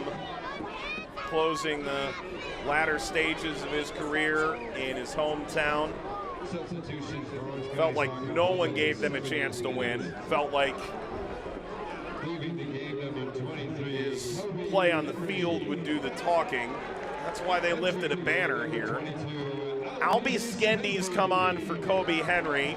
He's slated to go with the U.S. under-20s starting tomorrow, and then Ugo Okoli has come on, and Kubo Torres wasn't there tonight as he still tries to find that form that Wilmer Cabrera certainly knew well in Houston and Chivas USA, but has put him into the national team in Mexico previously. Yeah, it was time to bring Kubo off. As much as we'd all love to see him hit form, he hasn't really done anything in this match. And Sean Ugo Okoli, he's got the ability, he's got the strength, he's got the power, and they need him right now to get on the end of one of these crosses. Ball floated for Okoli. Fresh into the game, he's bounced into the goalkeeper, Miller. And the referee, as you know, Gary, will always defend the goalkeeper. Well, even if he doesn't get anything from this Okoli, he's let the goalkeeper know that he's around, and at the next ball in, he'll be challenging for as well, and that's going to be on the mind of Colin Miller. That's what you want, as a target man that you can put a ball in and see him challenge for it. Unfortunately, Kubo wasn't able to do that.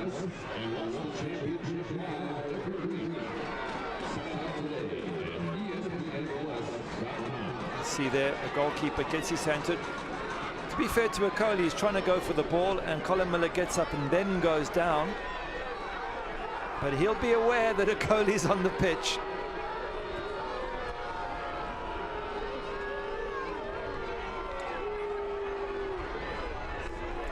At least they've got Kobe Henry off. He's the only other one with a yellow card. So again, clever thinking from Richard Chaplow. He's just avoiding any situation where one of his players is going to get a second yellow. Getting up a man. Skendy has more capability and move around the field. He's a defender at heart, but he's also a 6'5" Louise height kind of player. That was, by the way, the third and final window for Orange County. So while they've only used 4 subs, that theoretically closes the book. The only way you could have anything further would be a potential concussion substitution. Orozco is racing. Holy joined into the attack, and RGV has to put this out. You think Orozco's got a little bit of pride riding on this game right now? Oh, he is putting in an effort from centre back, isn't he? He's pushing his troops forward. You get a sense the energy has shifted with that sending off. Orange County on the front foot now and whipping those balls in and creating problems. You would think they have a good chance of getting a breakthrough if they keep this up.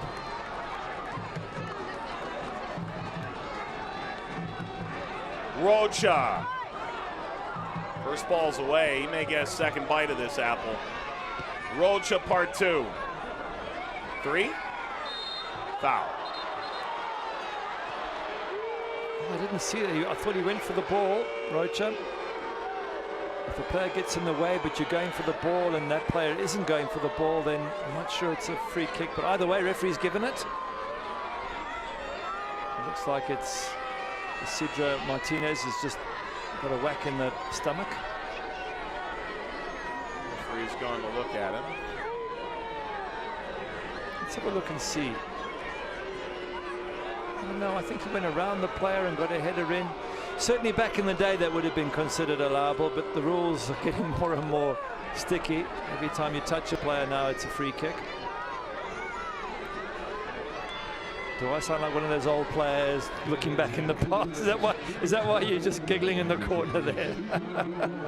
You're gradually aging within this broadcast. The lack of awareness about TikTok and now this. I know, I've heard of TikTok. I just don't use it, that's all. I use Twitter and everything else. Well, count me with you. No TikTok for me either. All right. Martinez will trot this off. Fans here in Orange County trying to give a little juice to the squad with about a quarter hour to go. Up a man now for 20 minutes looking for their first points of the season. Orange County, you mentioned it earlier, at New Mexico at altitude. Then they'll host San Antonio, host Sacramento, go away to Indy, and then end of April they go away to RGV in the league. Or as some around the league have termed it, where dreams go to die, HEB Park, one of the toughest road venues in the league. That's what I say. It's such a tough run that if you don't get results here today, it's every chance that you slip up in those next couple of games, or you get a draw perhaps, and suddenly you're 8, 9, 10 points behind the guys who are top of the Western Conference. And I'm sure Richard Chaplow is very well aware of that, which is why he'll be really expecting his team to get a breakthrough. Hung in the air a long time, swatted at goal. Contact galore, and the referee stops the proceedings. Rakowski arguing he got bowled toward the goal line. I think it's a big 6'5" Albi Skendi who bumped into the goalkeeper. Have a look, the goalkeeper comes for it. Albi doesn't know if he should go for it or not, so he keeps going. At the last minute he sort of ducks but hits Patrick Rakowski. That nearly ended up being a disaster of a situation. Skendi's a load, huh? If that hits you, it's going to knock any keeper over. This is Skendi's home debut for the club. It's at Yeoviltown after some time actually playing here in Southern California. Orozco's brought down. Isidro Martinez picks up a yellow card, and this is prime real estate for Orange County. Now that's a yellow card worth taking, because he was on a run there, Milan Orozco, and you don't know where it's going to end up. And he gets stopped before he gets into the box, which is, as I say, it's worth taking a yellow for. Especially at this stage of the match where Isidro Martinez is not likely to get a second yellow. You would think in the last 10 minutes he can keep his nose clean. Bit of shoving and pushing going on in there. Well, and this isn't exactly kicking it into the mixer either. I mean, this is definitely shooting range. Look at this run, and then I think he knows what he's doing. He's just trying to get in the way, make sure that there's no way Milan Orozco can get right through on goal. And he probably saw the footage from the Colorado game where he did exactly that. He got through and scored a wonderful goal to bring the score to 2-1. Not enough. That was clever. He pulled the ball back about a foot to give himself more room to get this around the wall. Colin Miller, fantastic. He's a goalkeeper in dead ball situations. You can always count on an Orozco in moments like this. Villanueva is behind the ball as well. No one envies Frank Lopez. He's going to be at the base of that wall for RGV.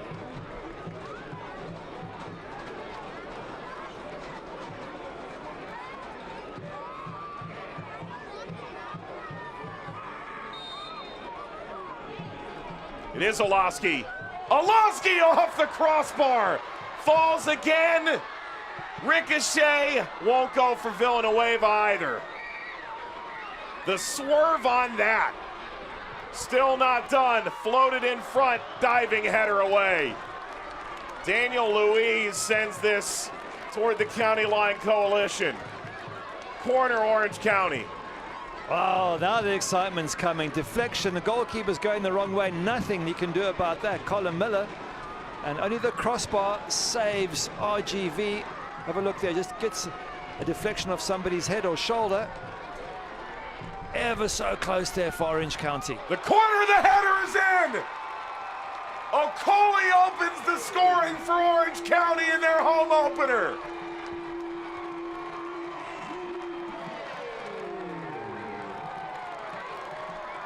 It's been coming, hasn't it? It's been balls into the box that just hit the crossbar, but Okoli makes a difference. He's the man they wanted to be there. They've tried Kubo Torres and he couldn't get a breakthrough. But Sean Okoli comes on, and he's big, he's strong, he's powerful in the air.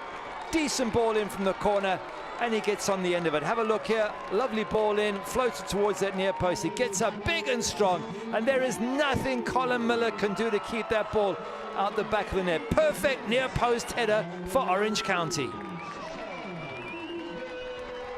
The 2016 league MVP grabs his first of the season. Goal presented by Hogue. 80th minute from Ugo Okoli. Came in from Austin last year, 11 games, 3 goals. Was in Orange County in 2020. They weren't able to keep him under contract. 15 games, 7 goals. And certainly with the absence of Ronaldo Damas, which is a story that fans are going to be tired of in a hurry, but will certainly make a significant week-to-week impact on this club. As good as it is in the long term, there's some short-term pain that comes with it. Ugo Okoli into the spotlight, and he delivers. He does deliver, and I wouldn't be surprised if he starts the next match, because Kubo Torres has done not enough for me in the 2 games that he's played. Hasn't really featured. They expected so much from him. They haven't got much, and what happens? Okoli comes on and does exactly what Coach Richard Chaplow wanted. Get on the end of something, work the defense, see what happens, and one flies into the back of the net. And that's what you need from your strikers. And he spoke about it, Richard Chaplow, when he chatted to us. He said, last year we weren't effective enough up front. Well, maybe Okoli and Milan Olaski as a combination up front, perhaps they can do the job, but certainly Kubo Torres doesn't seem, so far from what we've seen, able to make that impact.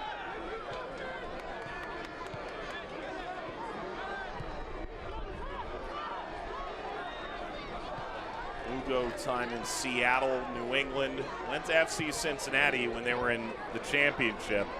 From that, earned a spot with NYCFC.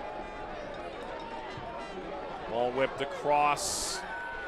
Okoli the target. Effort to keep this alive. Olaski gives chase.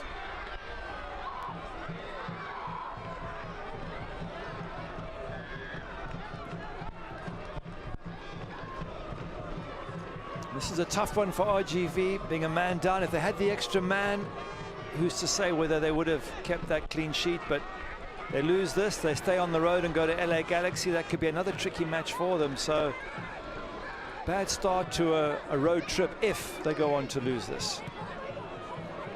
Ruiz rolling for Frank Lopez. Get a shot at his former club, LA Galaxy 2, on Wednesday night.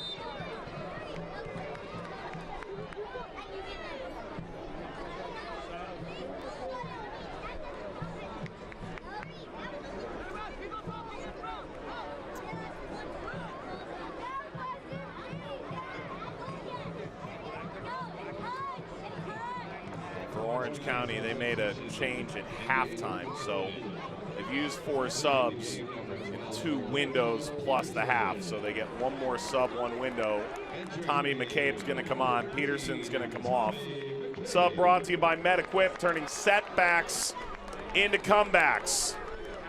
McCabe will try and help salt this game away. And then Herrera has come on for Martinez, and an attack-minded move for RGV.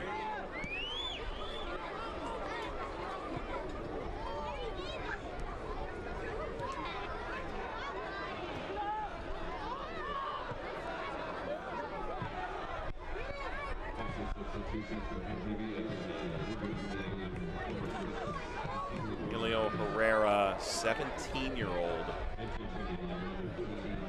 native of Reynosa, Mexico. truthfully developed in the Valley. 5 years in the RGV Academy. 12 years old on. And will try and make an impact here down the stretch. Herrera. Coley.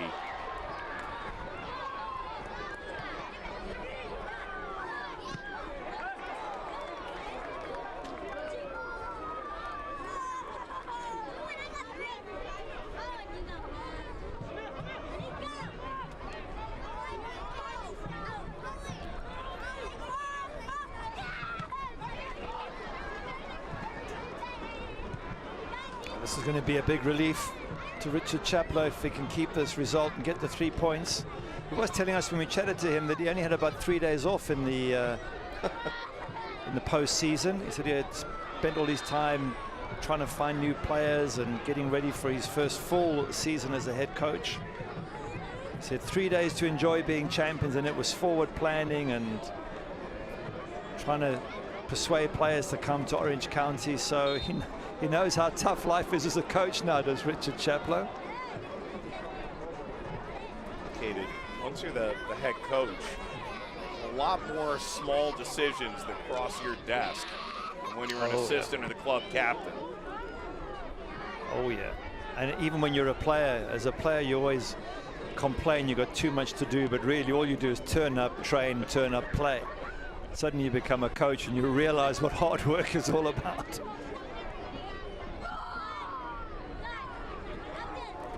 GV trying to maintain possession in the attacking third, and it's gone awry once again. Pressure from Herrera. Heavy touch opens the door for Ruiz. Now Lopez! Lopez! Frank Lopez finally breaks through! And RGV is equalized down to 10 men. That's a fantastic finish from Frankie Lopez. He's been threatening to do it all match. We said if he gets a bit of service around the edge of the box or inside that box, he can score, as he did in the home win over Oakland Roots. He's hardly had a touch this match. He's been working so hard looking for one opportunity. There it is, edge of the box, turns, just opens up a little bit of a gap and sticks it right in the corner. That is a great finish, to the awareness to turn here, to go to his left, to open up that gap, and then powerfully on that left foot stick it past the goalkeeper as good as Patrick Rakowski. Frankie Lopez, 2 games played and 2 crucial goals. That early knock to the head. Ball powered into him unsuspectingly. Came off the field for a few minutes, able to return. He mentioned it, just trying to find his way. Scored the winner against Oakland last week and may have grabbed a point for RGV on the road. He's being stretched out now. Yep, not sure if it's a real stretch needed or whether he's just helping slow the game down, which would be a sensible thing to do. You know that Orange County are going to come at you for the last 3 minutes plus injury time, and the ref is inquiring and the physio seems to be saying, hey, if he's got cramp, he's got cramp, let him recover. So you never know in these situations, but certainly teams do use it to slow the game down. And even if he does, that's a sensible thing to do. Lopez asking if he can take the long walk back to the other touchline. Well, there's a body blow for Orange County just when they got themselves back in the match. See Danilo Acosta trying to get the tempo right coming out of this stoppage. But what a good finish. There was hardly, it just turned on the edge of the box, opened up that gap, created it for himself, and then what a fantastic left foot strike from Frankie Lopez. And he's moving very well now, by the way. Does Orange County have another go-ahead goal in them? They've lost it at the end line, and RGV ascended to a suddenly flying like the wind Frank Lopez. Hey fans, do you support Orange County? Why not represent Orange County? Full range of new merchandise now available, and all 2022 merch includes the new star on the crest. So you can rep the USL champions. Visit OCSCshop.com. That's OCSCshop.com.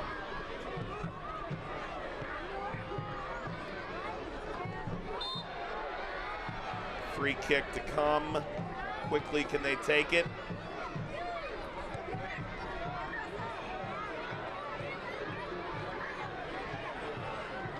Ball driven ahead. Slow rolling, kept alive. Just simply reverts. Clever turn. Ball across skies too high.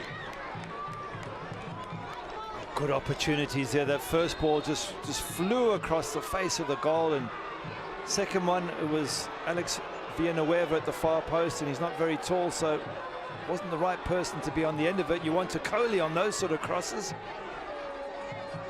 But you start to wonder, especially if an Orange County fan, why couldn't they have been this positive more early in the game? I guess it's not been their DNA. As we mentioned, all last season, they were defense first, and then they'd think about attack.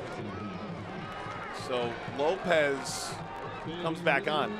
7 added minutes. That sounds a lot. I'm trying to think of how many injuries we've had, and not that many, surely. Lopez alone was down for 2 minutes.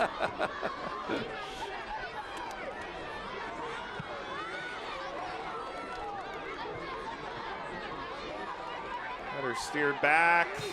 Darce is fouled for RGV. So RGV, free kick to come. Well, if they get this point, RGV, it'll be a really good point. When you're down to 10 men for the vast portion of the second half, you're away at Orange County, the champions. I think Wilmer Cabrera would have settled for a point before this match. Obviously, we don't know if that's going to be the final result yet, but it certainly looks likely. Las Vegas and Phoenix are in stoppage time. Vegas now leads 2-1 on Phoenix Rising. Wow. One of the big upsets the early season, should it stand. RGV trying to take a point. Ball laced toward the post. That was a difficult angle, to say the least, for Villanueva. Grabbed by Miller, who's happy to take a few extra ticks off the clock. I think Villanueva was just trying to get the ball into the box, trying to find someone there, but instead it went straight to the keeper. Difficult one on the volley. But he has brought a little bit of extra spice, hasn't he, on that left-hand side? Maybe it's coincided with the fact they were a man up, Orange County, but he's been a positive attacking force, Alex Villanueva. A couple years in Tacoma, broke into the Seattle Sounders for 3 games, and then, intriguingly enough, allowed to leave on a free over the offseason. Same can be said for Ray Serrano, who went to Louisville. Both those transfers raised a couple eyebrows. Spend all that time developing a young player to watch him leave out of contract. Maybe there's something here. Villanueva, he's got the overlap of Acosta. Acosta, Villanueva, ball deflects back. Karam's off Herrera. Throw Orange County, still plenty of time here. Orange County up a man now for the better part of 40 minutes. It's RGV who might take advantage of Orange County being a bit caught out.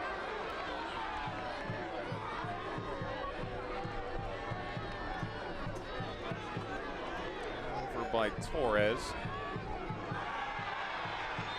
Villanueva, another foul.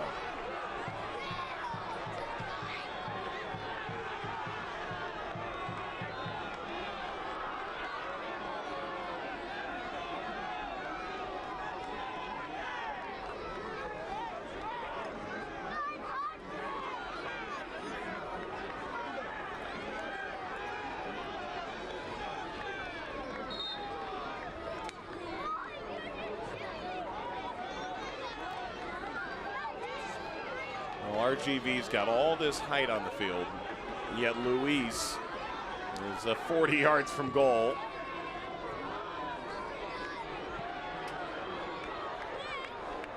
I'm not quite sure what that was all about. You're right. Firstly, you want your big boys in the box, and secondly, it just went past everybody out for a throw-in.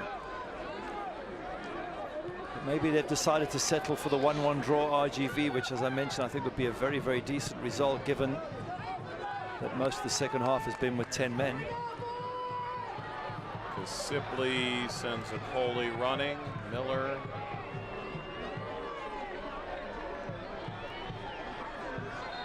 I just wonder with the Coley as well if he could have come on a little bit earlier, because Kuba Torres has struggled to do anything, but since the Coley's been on, he's been a real threat. Look at the size of him.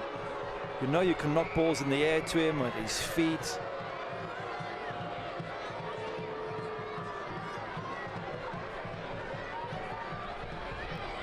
Now there's question marks again about time wasting, and the referee nods his head and says, yes, I know, but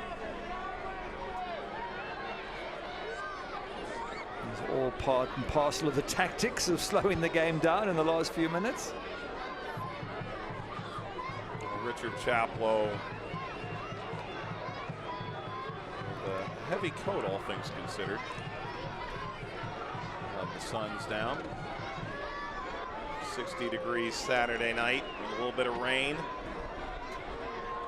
Lopez, who scored the leveling goal, sits up here. 80th minute goal from Ugo Okoli. Frank Lopez in the 87th.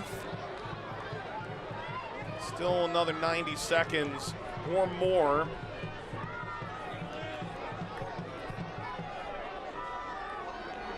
Last year there were a couple games, including a late goal by Sean Okoli, and all the way to the very bitter end before Orange County pulled out a result-changing goal.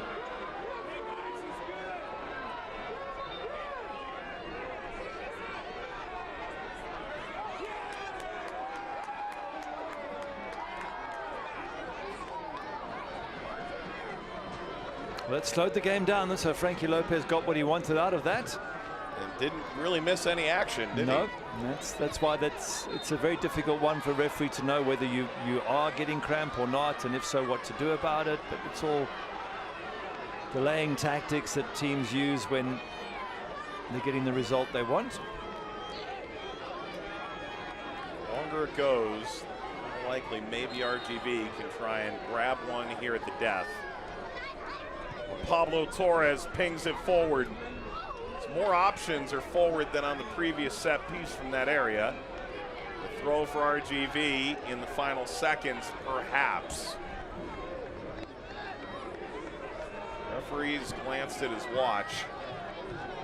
You wonder, given the number of stoppages since stoppage time began, if Orange County can break this out, whether the referee would allow that to continue.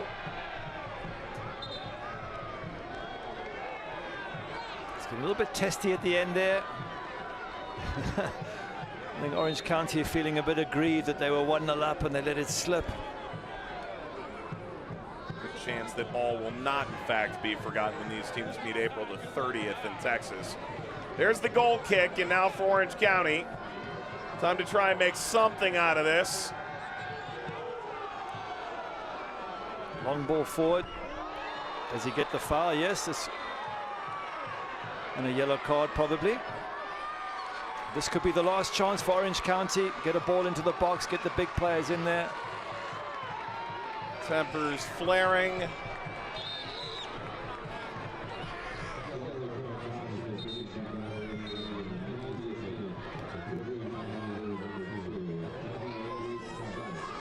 Looks like Okoli's got the card as well.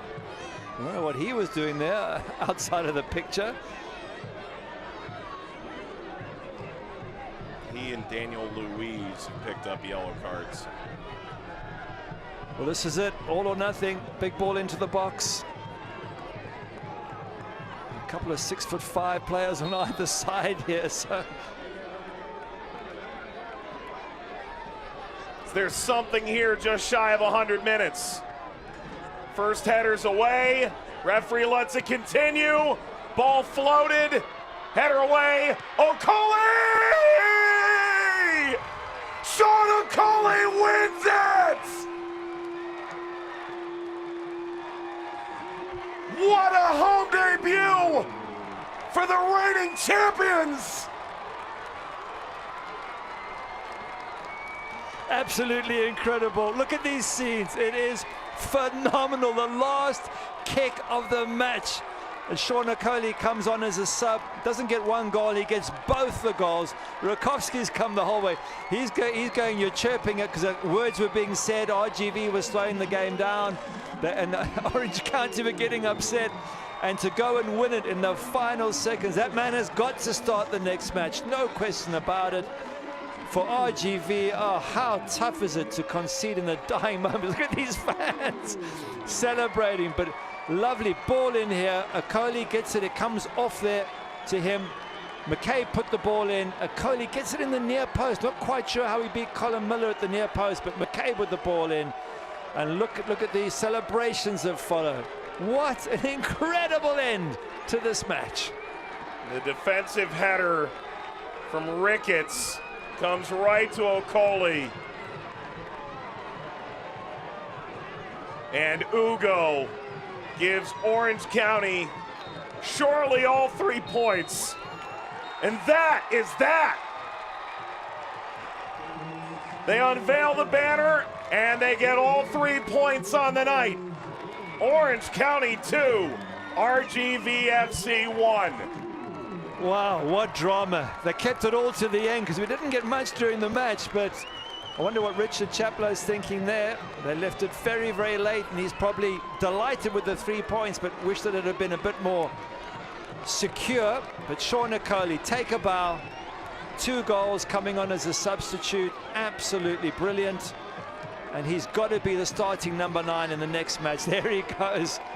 Fantastic, fantastic impact on this game. Brilliant for the crowd as well. First home game back as champions, and they get the 3 points. 3 home playoff wins. They went to St. Pete and won it on the road. This is their first game at home since the Western Conference Final, and they've enjoyed every second of it. 99 minutes it took for Sean O'Coley to hammer home the winner.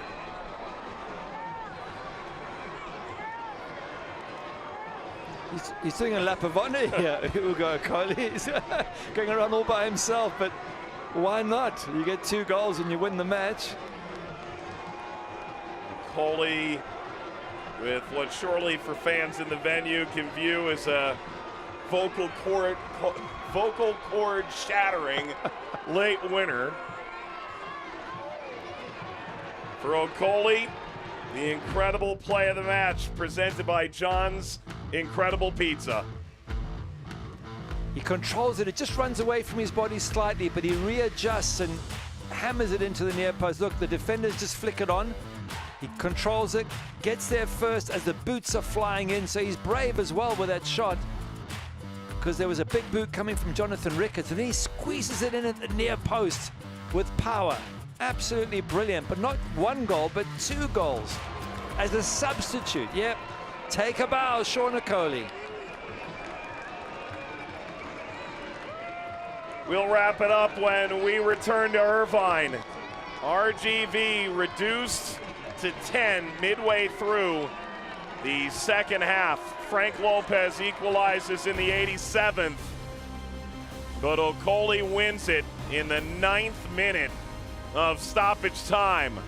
Beer Fest, brand new banner, same old Orange County.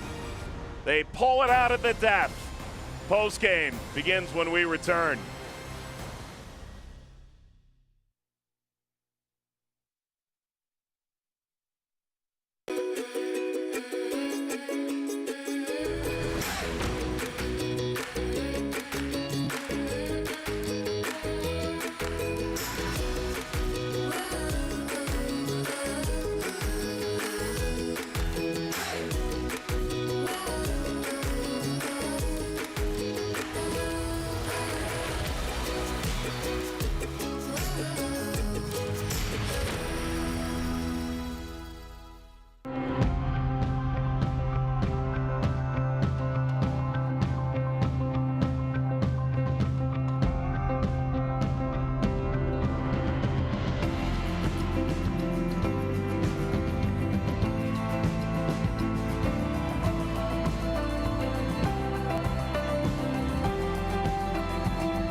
Orange County wins it 2-1 over RGV and the County Line Coalition, some of whom made the multi-thousand-mile trek to St. Pete in November, but many get their first look at this trophy-winning team since they acquired the championship crown.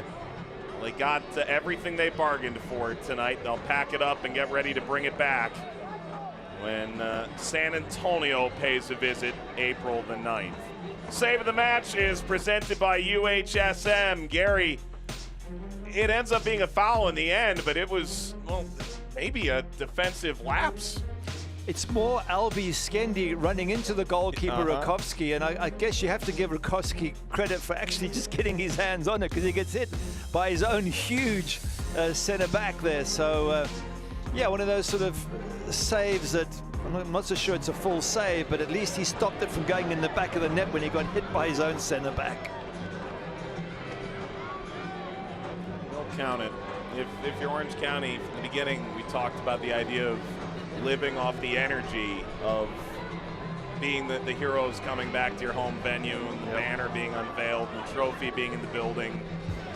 And Ugo Coley makes a whole boatload of new fans. Let's take a look at the full-time highlights. We start in the 54th, second yellow card. Goodbye, Emilio Icaza. Yeah, not quite sure what he did for the second yellow because we didn't see the tackle, but the first one was an unnecessary yellow. He's saying he got pulled back. The referee's doing a pulling back motion, so that's what he got the second yellow for. That changed the match, didn't it? That one there, Milan Iloski, deflected onto the crossbar, and this is when the pressure was really piling up from Orange County.